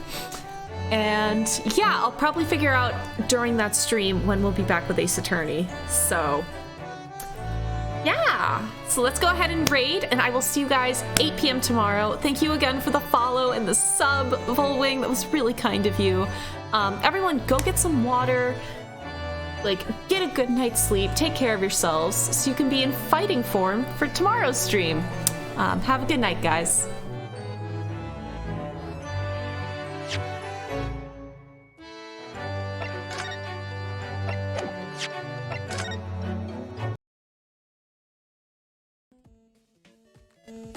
Come on, Marie.